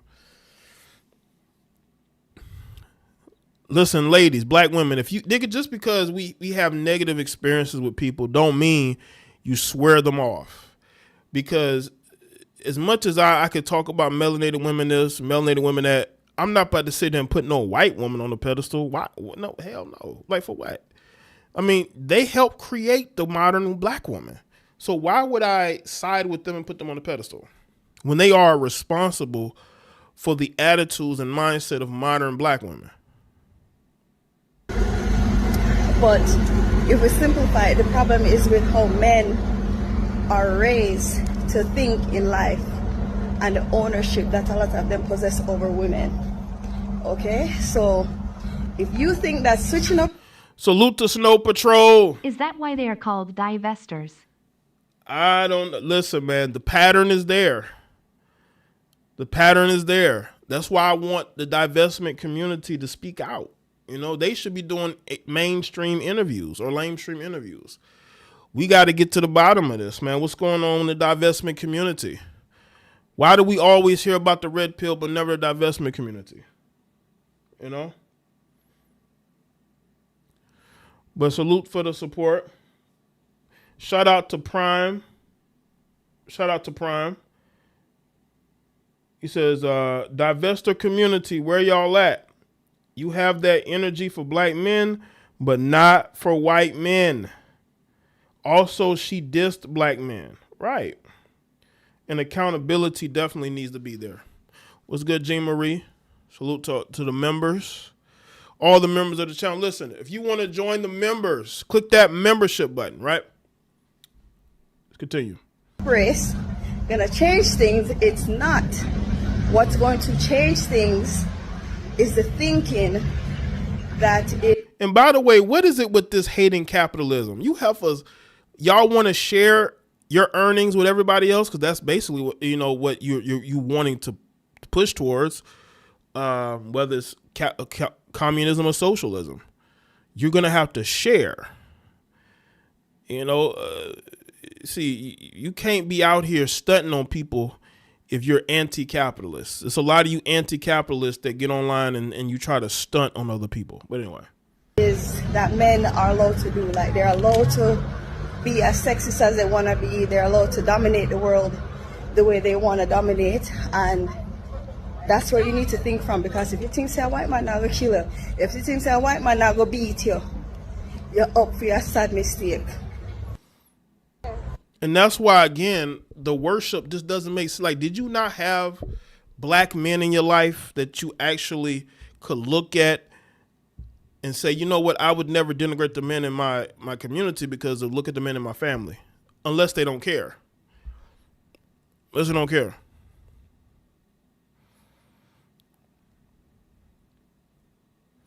So these women, we need more of this. We need more women speak, but she kind of was a little vague on it. Like, she didn't want to offend because she know how these heifers get. She know that they can get very angry when you are honest with them about their worship of white men and them blaming black men for everything. We are the problem. It's us. If it wasn't for us, their life would be in a better situation. It's always everybody else to be blamed. Everybody else's fault. It's never their fault. Right? It's never their fault. Yeah, shout out to the Jamaican sister. You know what I'm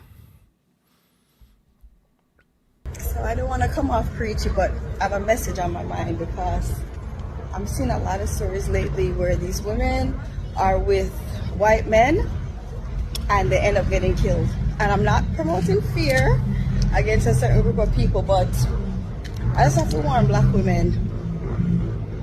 Just because they have bad experiences with black men does not make all black men bad. And if you come with the idea that white is right, you're gonna get a lesson. Because the problem is not with white. If we want to get preachy, the problem is with capitalism, right? No, why did they blame capital? No, it's with feminism. It's with you have liberals who push man versus woman. They push gender politics. That's what's going on. It's gender politics. It's not capitalism. Why do y'all get on here and say that? Why do they get on here and say that it's capitalism when y'all get on here and stunt your lifestyles? That's capitalism. You can't stunt your vacations and your houses and cars if you hate capitalism so much. You be out here sharing your money and your resources, but y'all not gonna do that. But you'll blame capitalism. Capitalism is the reason why a lot of you heifers are able to act like you're self-made and you're so successful. Yeah, they push gender wars. That's what's going on. It's the gender war problem that's going on, not capitalism. Like where do you get that from? Y'all got to stop listening to these white liberal podcasts. They're putting out a whole bunch of stupidity.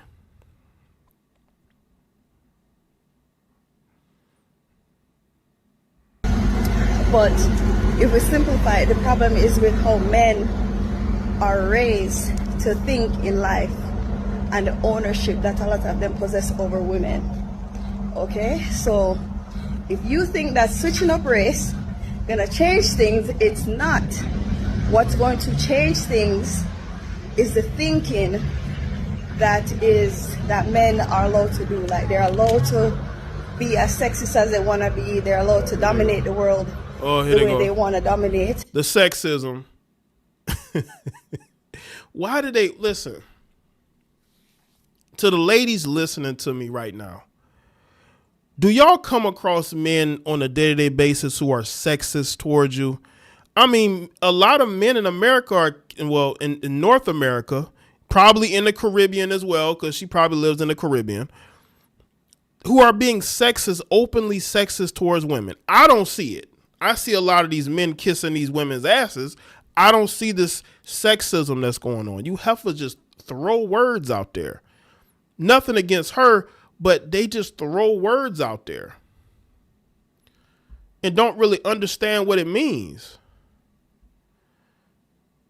You're talking about capitalism. Now you're talking about sexism and men dominating women. What man in America is dominating women? It's not happening. These are white liberal talking points.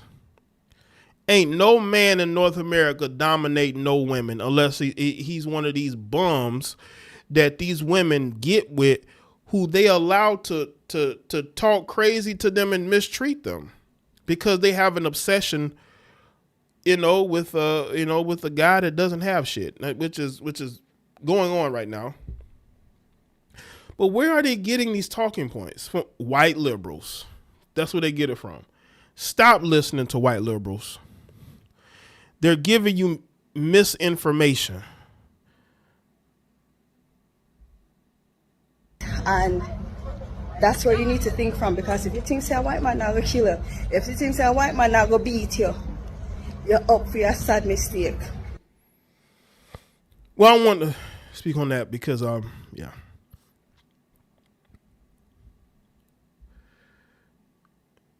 people, just choose better people. Choose better people. Stop getting online, showing people that you have mental illness and you have hatred towards people who look like you. You're going to attract what you are. If you're on social media telling the world that you hate black men, you're going to attract racist, racist, low self-esteem white men who have a superiority complex. Those are the men that these black women are going to attract. This is why you had Chad Wheeler telling his black girlfriend to bow down to him. Because he's a big old goofy offensive lineman, he can't get no white girls like that. But he was able to get a black girl, and he has this superiority complex. If you women have self-hate issues, you're going to attract the wrong type of white man. I'll tell you that. That's what you're going to attract. Yeah, they are. That girl, yeah, she worshiped them for being white, but you know, she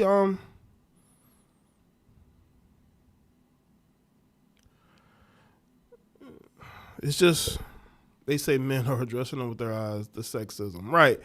But get online and do the most for attention. These women will talk like the woman video. Let me show y'all. This woman who made this video, I want y'all to look at what she got on, family. She's talking about sexism and men dominating women. Let me show you how this chick is dressed. Let me show y'all how she's dressed, y'all. She's walking outside with this on. I don't know if it's like a see-through top or a see-through dress. Maybe she's going to the beach. I don't know. But they talking about sexism and men dominating and but this is how you walk out the house. Men are of no danger to these women at all, except for now if you get with the wrong man, it could be that. But they talking all this feminism nonsense, and then they walk out the house looking like that. Like, come on, man, seriously. Your big brown cans, yeah, we got them cans, and that peanut butter. That caramel. She got the cans and the caramel. She got that caramel, you know. So she, you know what I'm saying? It's like these women have all these feminist talking points, but look at how you dress for male attention. Look how you dress for male attention. They think the grass is green. Yeah, they do think the grass is green on the other side.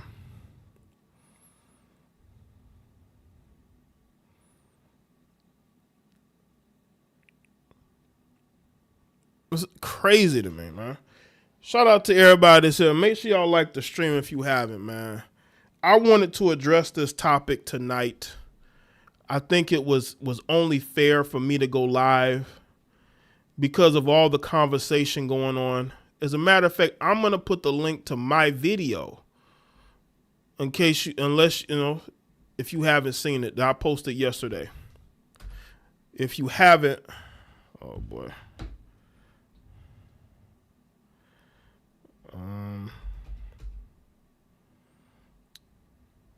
Hold up. Y'all go and check out that video that I did on this, my original video. That comment section is like on fire. So y'all go in that comment section and you know, carry a hard hat because it's getting heated in that comment section, man.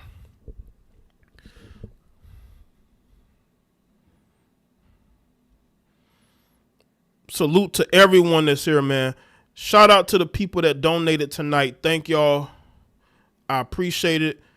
If y'all want to see similar topics like this, let me know in the comment section. Let me know in the chat room. Also, before I sign off, y'all let me know if there's any topics that I haven't covered that I can cover. You know what I'm saying? You said, Jay, don't leave us. Speak on some. Y'all want to speak on some more topics? Do y'all want me to speak on some more topics? Because I got topics now. I got some topics. Y'all want to see some topics? I know it's late. It's like 11:30 here.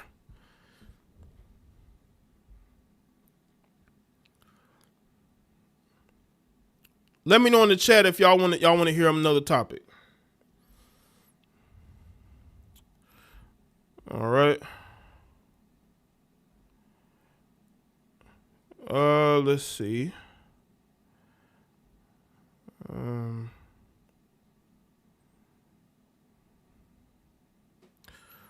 right. Okay, let's talk about this. Let's talk about Anthony Edwards. This story has been trending on X for a couple of days now. Let's talk about Aisha Howard. This woman is so desperate for this man's money. She claiming that he's hiding money from her. I guess in California, because she's trying to file in California. She's been very unsuccessful. This is crazy. We can talk about Hassan Campbell and Bambaataa. Okay, Sir Shah, that's been something I've been thinking about, you know. But let's get to this one. How many times I've told y'all that these are some greedy heifers. This heifer is almost 40 years old. And she's trying to press a 24-year-old man. Now, again, he should have been responsible and wore protection. But this woman is, close to her 40s? And she's out here trying to drag him to court for money. But I thought you heifers claim you don't want the money. Now, she already has a child by a rapper, a famous rapper. And she's trying everything she can to get a sizable amount of money from him. She was also demanding an apology from him. This is why I say Anthony Edwards, bro. Like, why are you getting these heifers pregnant? And these older heifers. Now, he's in a relationship with a woman that's older than him. These older women are so desperate because nobody really checking for them like that. They're going after these younger pro athletes. Like, they viciously going after them. I mean, you know, the Charlotte Hornets. I mean, you got LaMelo Ball, who's in a relationship with an older female. And I think another one of the players, a guy who just got to the NBA last year, apparently he's dating a 30-something-year-old single mama. Speak on the beta male simp that got rid of a father over child support at the request of the baby mama. Hey, Devon, send it to me. Send it to the email or to the Insta. So what's going on? These women are targeting these young guys. And like I said, the story about the Charlotte Hornets player, I couldn't believe it. Like, what? She 30, what? And the heifer's apparently pregnant. I didn't do a video on it because I wasn't 100% sure the story was real. And I don't know what her social media is. But, man, it's crazy. These women are so lazy. And these women are so desperate to get her lifestyle taken care of because she knows that she's approaching 40 like her. And, you know, she don't want to work. And of course, she wants to go to the NBA games. She wants him to embrace her and the child, even though he has said he has no intention on embracing the child. She wants to be courtside at his games. She wants to be present in his life. She wants him to take her on vacations. He ain't doing none of that. She really probably wants to be his girlfriend, but he already got one. These are some lousy, lazy heifers, and they should be shamed every chance that we get. Because you heifers know better. Why are you having unprotected relations with a young 20-something-year-old? Yeah, he needs to wear protection, but why aren't you taking contraceptives, heifer? Why is it always on the man to be the morality in the situation? And now she's going through desperate measures in order to secure a child. Child support. According to People, Aisha Howard claims the NBA star Anthony Edwards intentionally hid California-based assets to avoid child support obligations for their daughter. Howard alleges that in April of 2026 court filing that Edwards misrepresented his financial ties and business presence in the state during earlier court proceedings to evade child support. The NBA star shares a 5-month-old daughter, Aubrey, with Howard. Aisha Howard claims the NBA star intentionally hid some of his assets to avoid paying child support. Howard alleges that Edwards intentionally concealed California-based financial assets when she previously pursued child support payments from the Minnesota Timberwolves guard in 2024. Per an affidavit filed in Superior Court of Los Angeles Court on Tuesday, April 17th. Howard shares a 5-month-old daughter, Aubrey Summers, with the athlete is seeking a renewal of her original child support order for which she first petitioned in 2024. That's how long this heifer's been fighting for this man's money. 2024. She alleges in the newly filed affidavit that Edwards has multiple assets, including a business and a bank account in California, knowingly hid their existence in court. Edwards, she claims in the affidavit, intentionally omitted and concealed long-standing financial California-based assets and financial activities at the onset of these California proceedings in an effort to evade personal jurisdiction and child support obligations. He doesn't live there. He doesn't live in California, heifer. He don't live there. How can you go after him for child support if he doesn't live there? He's not a resident of California. He lives in Minnesota. Why don't you take it there? He doesn't live in California. See, this is why you dudes need to stay out of California, because California is a honey trap. These women want you to live in California so they can pursue child support from you there. Stay out of California. According to the affidavit, Howard discovered evidence of Edwards' previously hidden California assets in August of 2025, including a business LLC, business trademarks, and a Beverly Hills bank account, and more. She included some of the evidence, such as bank statements, in the new file. How did she find this stuff? Yo, how did she find this? He has a snitch in his camp. This guy has somebody telling Anthony, somebody in your camp is giving her information. How did she get this stuff? How did she get this information? Boy, you have somebody in your circle is telling her all your business, man. I've never heard of a woman pursuing support present any of this. So obviously she got a mole in his camp. This is how she was following him around, knowing where he was staying at his hotels and stuff. She has a mole in his camp. You got a simp in your camp giving her information. Somebody that doesn't like you. She hired a private investigator, but also from what I'm told, and this is from a previous story, she knows somebody that he knows, and she was getting information from that person. Also, the basketball player's newly uncovered California assets were not discoverable at the time of the original motion to quash because he deliberately concealed and misrepresented his California connections under oath. Howard claims in the affidavit both I and the court relied upon his sworn statements asserting no substantial business presence in California. Edwards even asserted under sworn testimony that he had no personal ties or substantial business connections to the state of California. The document states, in his original testimony, the NBA star argued that the California court lacked personal jurisdiction over him because he had no personal ties or business connections to the state. New evidence shows that despite his previous testimony of the opposite, Edwards had in fact maintained a business, financial, contractual, and economic presence in the state for about 6 years. 6 years? How long has he been in the NBA?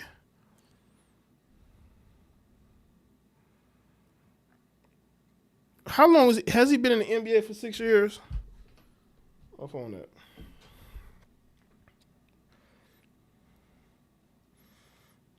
How long has Anthony Edwards been in the NBA?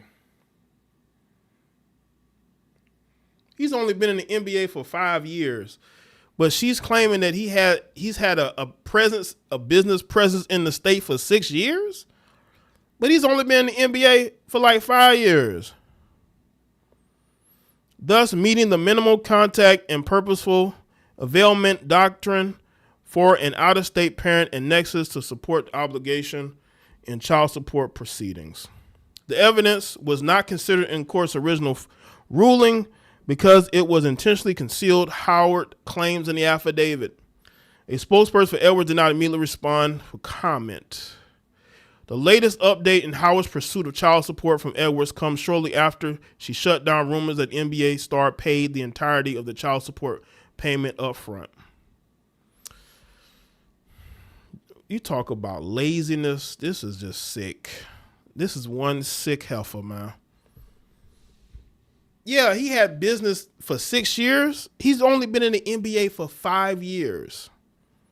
He was in college in Georgia, and then he went to the NBA. So where is she? This all this information could be made up. Yeah, he has a mole in his camp. Listen, people, it ain't that hard to get a mole in somebody's camp, especially when you have a BBL'd heifer, right? You always gonna have a simp in the camp, or you can have a female in the camp that is willing to turn state's witness. You know, I'm telling you, man, you'd be surprised who's willing to sell out, who would sell you out in your family or your circle of friends, man. You got a lot of people. You can have people around you that don't like you, and they want to see you, you know, take an L like this. You'd be surprised who would do that, who would give information about you to other people. Because if this is true, and I don't know if it's true or not, because she claiming that he's had all this stuff going on for 6 years. He's only been in the NBA for 5 years. And you got this big old grown heifer who is out here chasing this 24-year-old for child support. This is insane. This is insane. But this is the world we are in. This is America. Black men, stay out of California.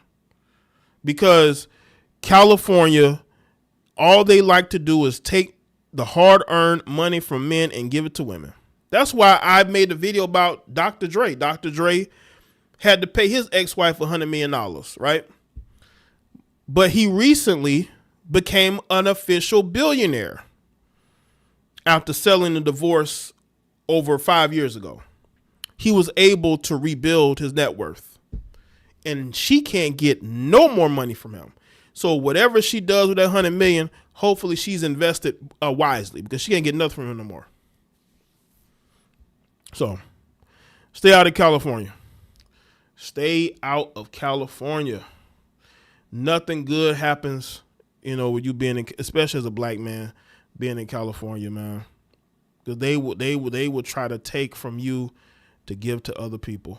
Let's talk about Diana Rossini. Oh, this heifer got sent home. Oh, that's that in white people news. Diana Rossini has been sent home. She's been benched. It's funny because the Athletic went from supporting her to suspending her. What happened? Did you find out the truth? Probably so. For those of you who don't know, I made a video about Diana Rossini. Shout out to the people that watched the video. It's on Base Social Politics channel. She got caught Jay, with this did NFL you catch coach. The Chicago Teachers Union president Stacey Davis's interview about how she participates in politics so that black women can live without husbands. No, I did not. Again, y'all can send me stuff to the email. I did not see that. But that don't shock me, because these black women are so mentally unstable. They blame men for all their problems, not understanding that it takes two to mess up a relationship. But these black women, man, they need healing, and they need therapy, and they don't get it. And they take all of that vitriol and hatred into their adulthood, and they come up with this nonsense. But I guarantee you that person still sleeps with men at the end of the day. Okay. So let's get into this. Diana Rossini, an NFL journalist for The Athletic, won't be reporting while the sports outlet reviews her coverage after photos of her with Patriots head coach Mike Vrabel were published. A source at The Athletic familiar with the matter. An initial review suggested photos provided lacked context, specifically the presence of a larger group of friends, the source said. New details from the report and information from the investigation raised additional concerns that are now being further reviewed. That lets me know they've realized that there was no group of people there. It was just both of them. They were on a date. They were hanging out. They were basically vacationing together, right? That's what happened. She got caught cheating in 4K. So did he. The investigation is still ongoing, the source said. The New York Post, page 6, first reported Friday that Rossini would not be reporting while a review was underway. The New York Times and The Athletic declined to comment on Friday. Rossini previously has said that the photos published Tuesday by New York Post were taken out of context, and the executive editor of The Athletic, which is owned by the New York Times, initially supported her account. The photos of the pair were taken at a hotel in Sedona, Arizona, and showed them together poolside in a hot tub and on a rooftop deck at the Ambient Luxury Hotel. Rossini said after the photos were published that many sports reporters interact with sources outside of sports events or work venues. The photos don't represent the group of 6 that were hanging out during the day, she said. Vrabel denied any allegation of impropriety in a statement to page 6. These photos show a completely innocent interaction, and any suggestion otherwise is laughable. He said to the outlet, this doesn't deserve any further response. Well, it looks like she got suspended, bro. She got suspended because they believe, at first they defended her, right? They defended Diana. But, man, look at all the videos on her talking about her husband. This woman has absolutely no respect for her husband. And they take that into account. They take that into account when a woman who's been accused of cheating is caught in 4K. This woman is on video denigrating and disrespecting her husband. And that's why it's going viral. And I've said this went completely under the radar. And it went under the radar because people want to believe that white women don't do stuff like this. I mean, she looks like a soccer mom, right? But the thing is, you're talking about white women. I mean, white women are some of the biggest cheaters out there, and people want to act like they aren't. So when you see all the videos of her talking bad about her husband, you see all the ex posts, she didn't respect her husband. And every chance she got, she would do little things to piss him off. And this is a man that she married. You married a man that you don't respect and you don't like. And this is your Western woman right here. A woman that doesn't respect her husband, but she married because he's a successful man. And she needed to have that, that financially, to have like that security. I think she married him more so for security than she did for any type of love. She married for security. She really wants to be with Mike Vrabel. She wants to be with Mike Vrabel. And the thing is, the rumors have been going on since, he was with the Tennessee Titans years ago. And there are also rumors over 10 years ago that she was messing around with the GM of the then Washington Redskins. I believe it was a GM because the wife called her out on Twitter for being a side hoe. These rumors just follow her, and her husband, the mistake her husband made was that he put a ring on her finger and she only married him for financial security. And you'll see that. You will see women marry a man for financial security, but she really don't like him. She really don't. You don't see him around her. She's always around other men, but you never see her with her husband like that because she's only with him for security. She's not with him because she actually is attracted to him want to be with him. And and again, I talk about these cucked males. You got these males who have this cuck energy, and they allow these women to disrespect them and talk crazy to them and gaslight them, and they'll stay married to these women. They'll get married to these women and stay married to these women. Diana Rossini had a reputation before she got married, and he married her anyway. The comments that you see is that how did this fly under the radar? Because she's a middle-aged or close to middle-aged white woman, and they could do no wrong. They could do no wrong. But she told on herself. She would go on podcasts and she would make jokes at her husband's expense. Does that sound like a woman that loves her husband? Absolutely not. But that's it. That's your typical Western woman. They marry for security. So, they have somebody, but they don't really want to be with that person. It's all about security. It's all about them needing somebody for, the things get bad, right? And these men sit there and they deal with this. They deal with a woman who doesn't want to really be with them. It's a sad life. I wouldn't want to be in that. But yeah, the red flags have been going on for years. And she would go on television too, and you got a panel full of men and disrespect her husband.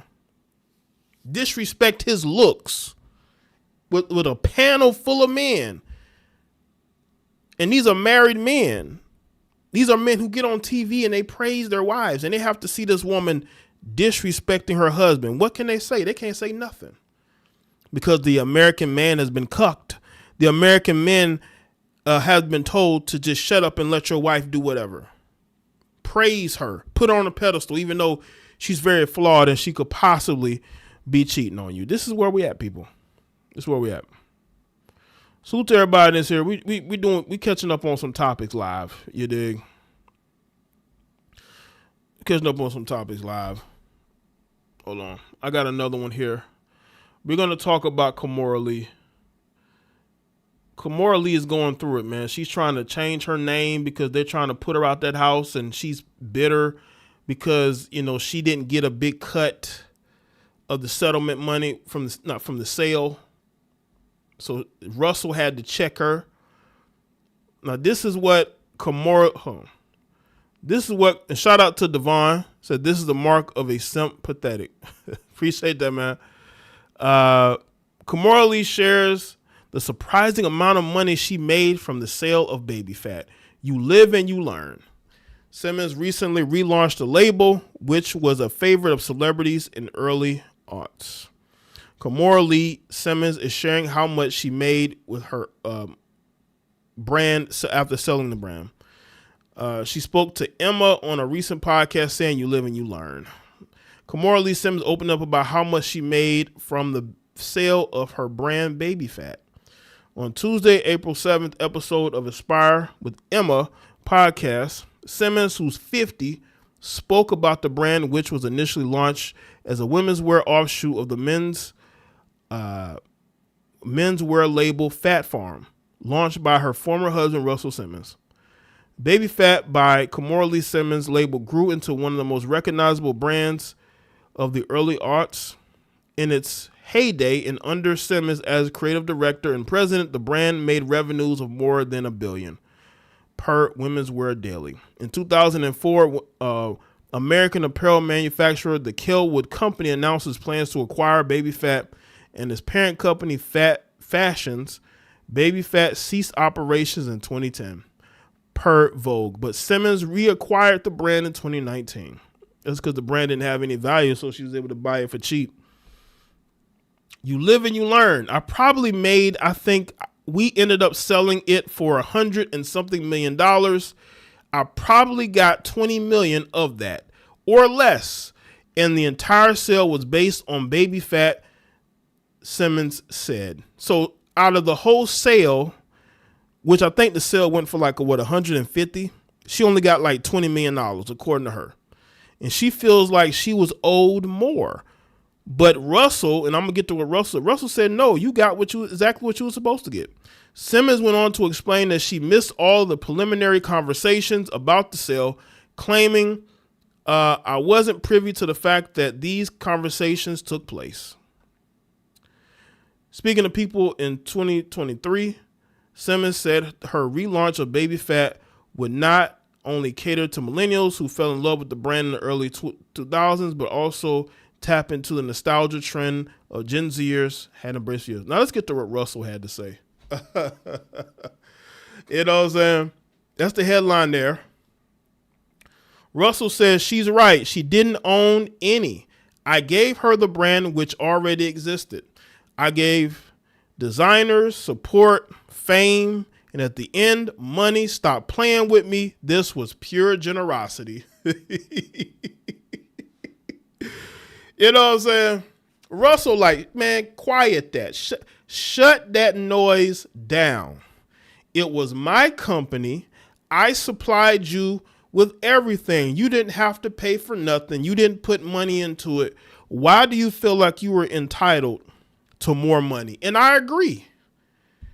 She got 20 million of the 140 million, as it says, 140 million.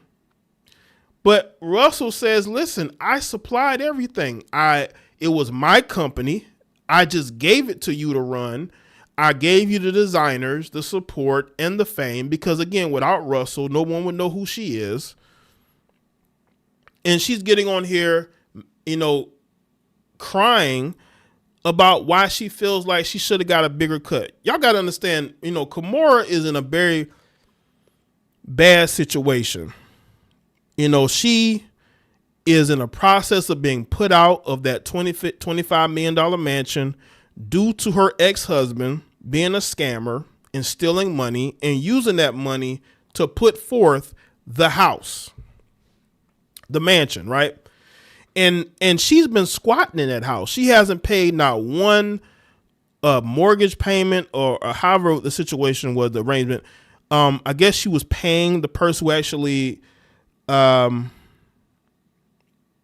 think it actually either owns the land or the house. I can't, but she was supposed to pay somebody for that house, and that person wants her out of there because she hasn't been paying anything, right? And she's been trying to fight this eviction, but I think the news is going to come down the pipe that she's going to be evicted from that mansion. And now she's trying to act like she was owed more from Russell because Russell claims that she stole money from him to give to the ex-husband that went to prison for being a scammer. And I guess that case was dismissed recently. So I guess that's why she's talking now, because she feels like she's owed. And Russell's like, I don't owe you nothing. Like, Baby Fat is what I gave you that. You didn't do anything. I gave you everything to run that company. And you still got 20 million. You got the exact fee you're supposed to get. But she's under such financial pressure. She's back on reality TV. And she knows that at some point she can be evicted from that mansion. Salute to Raphael. Kimora is also a divester. She went white and it did not went right. Right, Raphael. It didn't go right? Divested and her husband end up in prison because, you know, she's a gold digger and she wants a certain lifestyle and he was trying to give her that. And he ended up stealing from a different government and ended up paying the price for it. And now she's on social media, you know, trying to get sympathy. We don't feel any sympathy for you. Okay? Because you got 20 million of the 140. How much did you think you were supposed to get? That company was made by Russell. Russell put the financial backing behind it, the name recognition, everything that comes with running that business. He did that. That's why he got the majority of the money and you didn't. That's why he got the majority of the money. You were just a figurehead, but you really didn't do anything that he wasn't doing more of. That's usually how these sales work. 50 Cent, you know, he sold and others sold vitamin water, right? He got his cut, but other people got more. He was just basically a figurehead of the company. He was the face of it. He helped promote it. But it wasn't just his company. And you don't see him on here complaining about his cut of the vitamin water money. I just think that, you know, she's looking for whatever she can look for because she realizes financially she's in a bad spot. And she's trying to find money wherever she can find it because she knows at some point, and probably some point soon, she's going to get evicted from that mansion. It's just no pleasing these females. 20 mil damn. Right, 20 million out of 140. Out of 140, she got 20 million. In 2004, by the way. In 2004, $20 million went a longer way in 2004. Now, whatever she ended up doing with the money, she obviously didn't invest properly because she has no businesses right now. She bought baby fat for the cheap. She brought it back for the cheap because, you know, the brand doesn't really have any recognition anymore. But she's investing in that now. Because she said the brand was real popular back then. Are people really going to want to wear that now? Because the brand is still associated with Russell Simmons. Russell Simmons, he had a controversy that led him to leave to go to Bali. You know, we can't overlook that. But in this situation, he made some good points. The brand was his. He supplied everything. Why do you feel entitled to what he created? Not what you created, but what he created. I think a lot of these women have this boss chick mentality, but in reality, they were just a figurehead. They were the face. But baby fat was all Russell and Russell's infrastructure. Russell Simmons' infrastructure is what made baby fat go. And you still, Kimora, got 20 million for your piece of what you were doing. You got 20 million in 2004. And again, she's under financial pressure due to that $25 million mansion that she's been squatting in. And they want her out of there. And that's why she's out here breaking down over, you know, a 2004 deal. And she ain't got no man to run to. There's no rich man that's going to be able to come in and save her now from this. So, salute to everybody that's here. Salute to everybody that's here, man. Make sure y'all like the stream if you haven't. Thank y'all for being here tonight. Y'all know we've been going in on these divestors. We've been going in. Let me see if I have anything else on deck that I wanted to speak on. Hold on. I wanted to make sure. Shout out to y'all, man. It's no satisfying these heifers, man. Absolutely no satisfying them. I'm just going through, just making sure I spoke on. Hold on, let me look.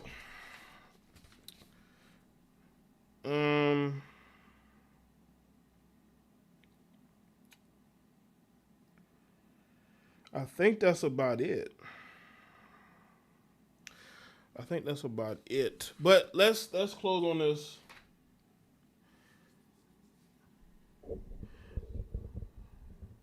Melanated women. Let me say this to you. I'm not here for a gender war. You know, I've been a content creator since late 2014. And a lot of the content I made was geared towards black people in the black community because there's a lot of gender war nonsense going on at that time. I was deep in the trenches when it came to that. I was deep in the trenches because I had to be, because these heifers had declared war on us. You know, they were trying to flag us down. They were trying to drown us out because we were hitting a nerve.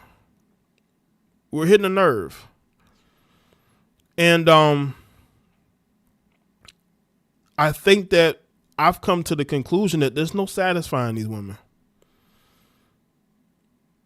These women are just going to have hate in their heart. But don't let that hate lead you into the arms of a man that doesn't respect you and your life is meaningless to him because he's not from your community. This man took you on a trip to Africa, Tanzania, and this happens to you. And this happens to you. And there are numerous stories of black women losing their life over dealing with these devils. You got simps. You got men who are going to make excuses for them, Umar Johnson.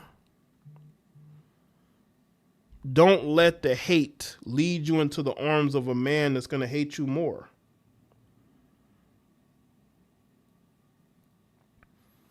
Don't do it. Yeah, it's definitely fatherless. Absolutely fatherless. Why are you showing vitriol towards the men of your community? Because if something happens to you,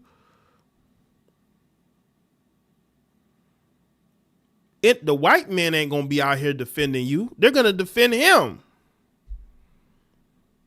That's why it makes no sense when I see some of the things that y'all say, the things that you've been saying. You've been saying it. Apparently, they had a blowout days prior. Really?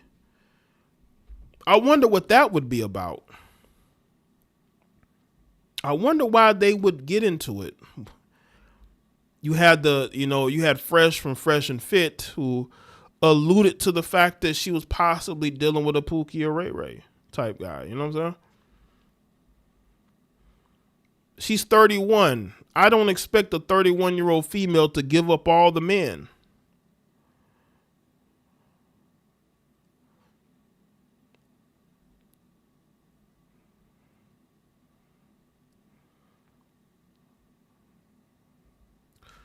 Okay, Devon sent me another story out of Baton Rouge.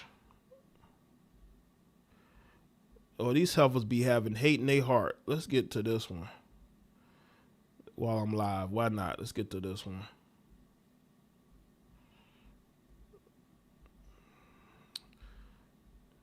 Shout out to everybody. So make sure that y'all following the socials real quick. Just want to make that out, put that out there. Make sure that y'all are following the socials. Y'all locked into the social media so y'all know when I post things or when I go live, so y'all don't have to rely on YouTube to send notifications. All right, let's put this on the screen. Now, apparently, in this story, out of Baton Rouge, a woman was arrested for allegedly pressuring her boyfriend to take the life of the father of her children. So many stories like this. These women using the new boyfriend to take the life of the old boyfriend, the baby's father. I told her these women have demon energy. Demon energy. Look at this heifer. Demon energy. I've said this. I said, why do these women get into these new relationships so they can use the new boyfriend as muscle? There was a story in New York that I did about a woman that I believe set up her baby's father to lose his life due to the new boyfriend. Because the baby's father wanted to come to see the child, or I believe he was taking the child out, or was coming to see the child. And the girlfriend confronted him. He tried to walk away. She would pull him in. He tried to walk away. She pulled him in. And then the new boyfriend came out of nowhere and started shooting the baby's father. He had to run under a car, and that's where he lost his life.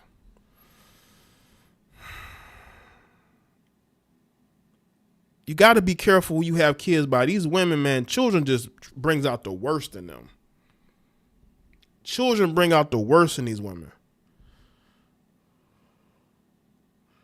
And you simps who sit up there and you agree to end your freedom, because trust me, unless he testifies against her, he's probably going to go away to jail for life.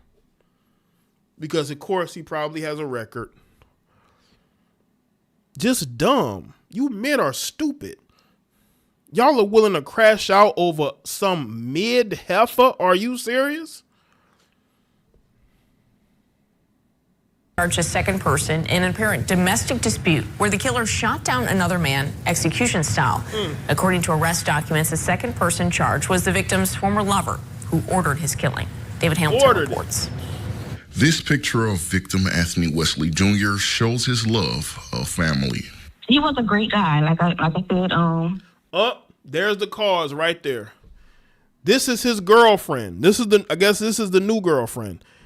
The one thing that triggers these baby mamas the most is when you move on to another girlfriend. They just can't stand it. Even though she had a new boyfriend, she don't want you to move on to another woman.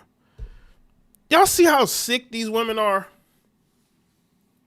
You almost have to move to another state across the country when you break up one of these heifers, man. Because if you move on, she's going to be triggered. Yeah, this from 2 weeks ago. Everyone loved him. It was nothing. It's not so much bad to say, because you know how you say, you pray for a certain type of man and you finally get it. That's what it was. East Baton Rouge sheriff investigators arrested Riddick Franklin for shooting Wesley in the back. Look at this sucker. Look at him. Look at this sucker. You threw your life away for what? When I see stories like this, I know you dudes don't get girls like that. I know y'all don't. Because if you were a real man, you're not getting pressured into doing nothing. But he probably needed a place to stay because he's probably homeless. Needed a place to stay. He didn't want to be homeless again. So he just does whatever she tells him.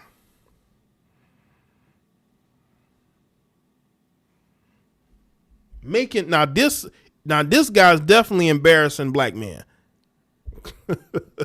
Now he's doing. If you just want to say embarrassing black. Now this definitely embarrassing the race. On March 29th at the Jefferson Lakes Apartments. Then documents say Franklin stood over Wesley and fired several more. Stood over him. He stood over him. Oh yeah, you going to prison for a long time, buddy. You going to Angola for a long time. You stood over him and took his life. You definitely going to Angola. Times. For Harris, she says she'll never forget witnessing that scene. Times. Stood over apartments. Then documents say Franklin stood over Wesley and fired several more times. For Harris, she says she'll never forget witnessing that scene. Well, it happened in front of our apartment. So, I was shocked. I'm traumatized. I still see the image, everything. Investigators. This dude did this in broad daylight in front of witnesses. Jaye, don't forget about that female that killed her husband in front of her kids on FB Live. Yeah. That was in my city, Columbus, Ms. Appreciate that, YGJ forever. This is crazy. In front of witnesses. In front of witnesses where people can see you, bruh. All because you weak in the knees for a heifer. This is why the red pill mindset is a threat. Because we would definitely cleanse this simp, this erratic simp behavior out of men. Absolutely. But society wants men like this, crash outs like this, that's willing to do the bidding of women. And instead of thinking to himself, you know what, maybe I shouldn't do that. It's now alleged that the shooter, Franklin, was romantically involved with Hope Jackson, the mother of victim Wesley. Look at this dummy. What a dummy. So you thought he'd do that and you be able to what? Live a freer life knowing that your baby's father can't be with another woman? You see how dumb these heifers are? Did she really think she was going to get away with this? She only got into that relationship so she could use him as a hitman. She didn't care about his freedom, and he could have lost his life. If the baby's father had a weapon on him, dude could have lost his life.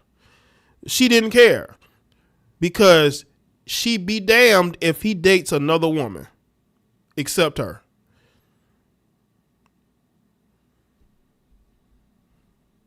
Children, who they've now charged with second-degree murder as well. Court records show Wesley and Jackson were in the middle of a custody dispute. As part of that dispute, court was scheduled for next month. According to the affidavit now charging Jackson with second-degree murder, Jackson told Franklin multiple times she wanted Wesley killed because of a dispute involving child support. What? Are you serious? Listen, you know how much of a loser you have to be as a woman if you're going to take the life of your baby's father over child support. What? Now, we're going to get into it. Now, is it a situation of him getting custody and him getting child support from her? That has to be what it is. The affidavit alleges Jackson told Franklin, quote, "I want him OV." Authorities say OV is street slang for eliminating or killing someone. Look at this. It's shocking because, you got heifers using street slang like that. I tell y'all, women are just as dangerous as men. It ain't the men. Women are just as dangerous as men. Yes, it's 50-50.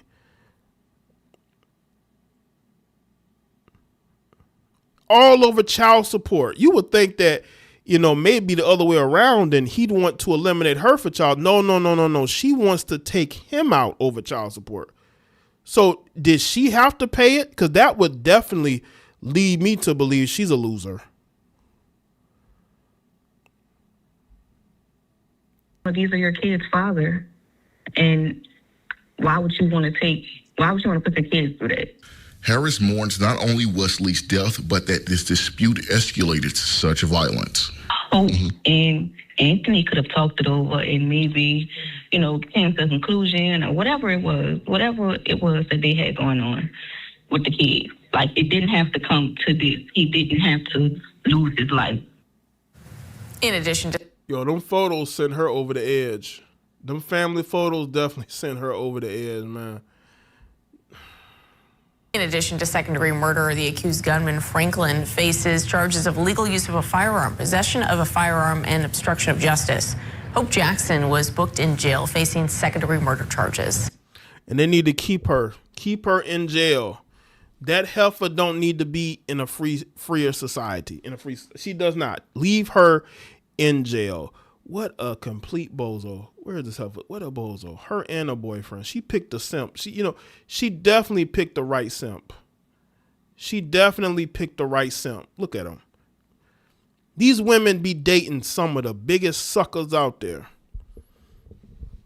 And they do it on purpose because they want to control him. She probably had control over him to where he probably had nowhere to go. And she knew this, and she used that to her benefit. These dudes so scared to be men and stand on their own 2 feet. They're so afraid of getting put out that they're willing to do this to prove to her something. It's crazy. Absolutely crazy. Bozos of the week. Well, this was 2 weeks ago, so I can't really use that. Because this happened, this post was 2 weeks ago. Well, Salute to everybody that's here.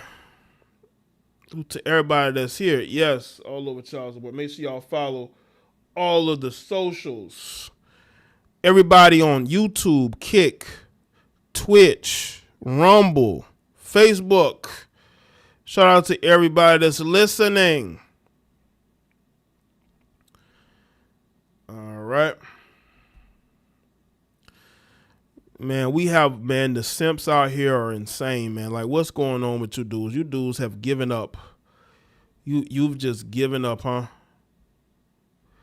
Speaking of giving up, but giving up for the right reasons. Let's get to this story here. I want to talk about this Ben Affleck story, which I think was hilarious a little bit. Ben Affleck, right? Actor Ben Affleck. He sold his share of the $50 million mansion because they're having trouble selling this mansion. Ben Affleck wants to be done with Jennifer Lopez so bad that he was willing to sell his share of the $50 million mansion. He says, you know what? Listen, where's the paperwork? I'll sign it. I don't want nothing to do with her. I don't want nothing to do with this house. I'm done. I'm done. The fact that he's willing to leave money on the table that they could possibly get from a sale, I mean, it's not happening right now, but you just never know, right? That just shows you that he just wanted out. He was done. You know what I'm saying? And sometimes as a man, you have to be willing to walk away. You have to be willing to say, you know what? You can keep it. You can keep the $50 million mansion. It's all yours. I want to be done with you. I want to move on with my life. And that's what's going on here. Jennifer Lopez, she failed in dating Ben Affleck, not once but twice. She failed. Now, she did marry him after the failed engagement years prior, right? But the marriage failed because they're two different people. Jennifer Lopez is very fake. She's all about, PR and having a certain look and a certain, and that's just not him. That's not him. This is a guy who battled alcohol addiction and has been able to, turn things around and get more focus on his craft, right? And Jennifer Lopez, he I don't think he wanted to marry her. I think he just wanted to casually date her. But you're not just going to casually date J-Lo. She's going to rope you in, and that's what she did with him. And he was uncomfortable ever since. He just wanted to date her. When she broke up with A-Rod, he just wanted to smash. He just wanted to casually date her for a little while till he moved on. Because I believe he had just got a relationship, right? And, J-Lo wanted more. And he said, okay, whatever, right? But you could just tell from the body language and everything, he just was not comfortable being married to her. And that's why he's willing to sign over this mansion that they're having trouble selling. He just says, you know what, I'm not about to wait. You can keep it. I just want to cut the last ties that I have to you. I'm done with it. According to TMZ. Why? Well, this is a shocker. TMZ has learned that Ben Affleck has handed over his entire interest in the $60 million mansion, not 50, $60 million mansion he bought with then wife Jennifer Lopez. And we're talking tens of millions of dollars. TMZ has obtained court documents that show they modified their property settlement agreement, which shows a transfer of property among the spouses. The document isn't specific as the exact nature of the transfer, but sources with direct knowledge tell us Ben gave Jen his entire stake in the property for free.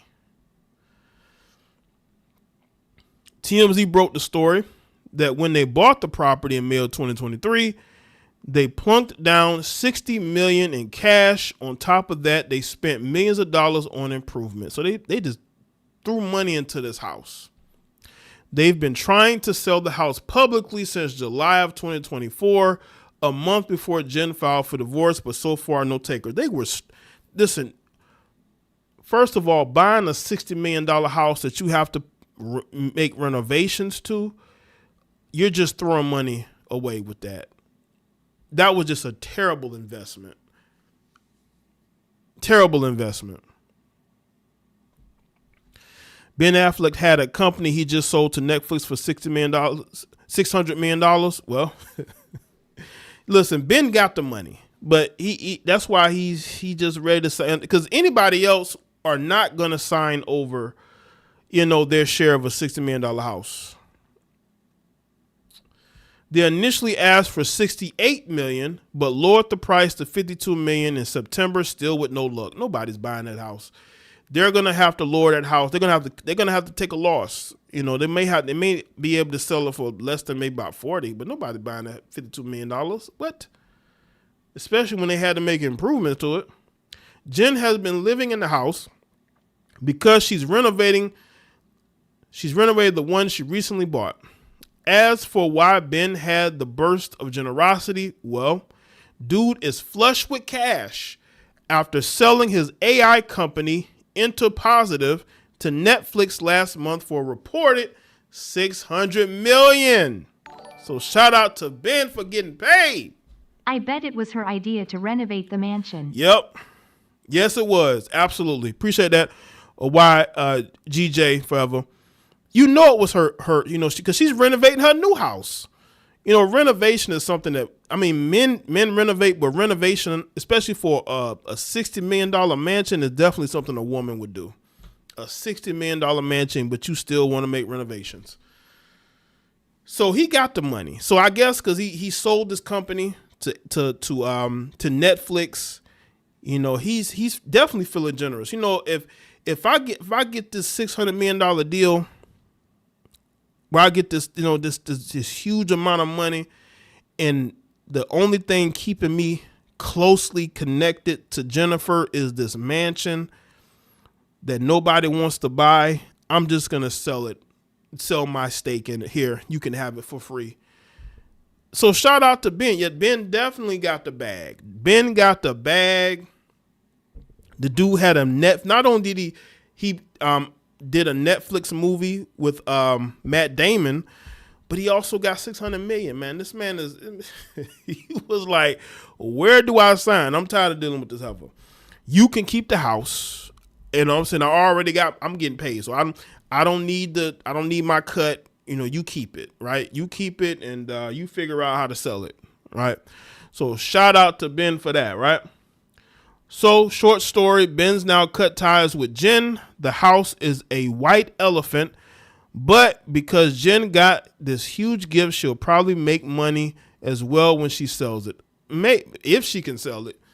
But, Ben doesn't want anything to do with this woman. He married her because she wanted to marry. He didn't really want to be where he just wanted a casual situation. And he went into it because Jennifer talked him into it, I believe. And ever since they got married, they were never comfortable with each other because Jennifer is horrible at marriage.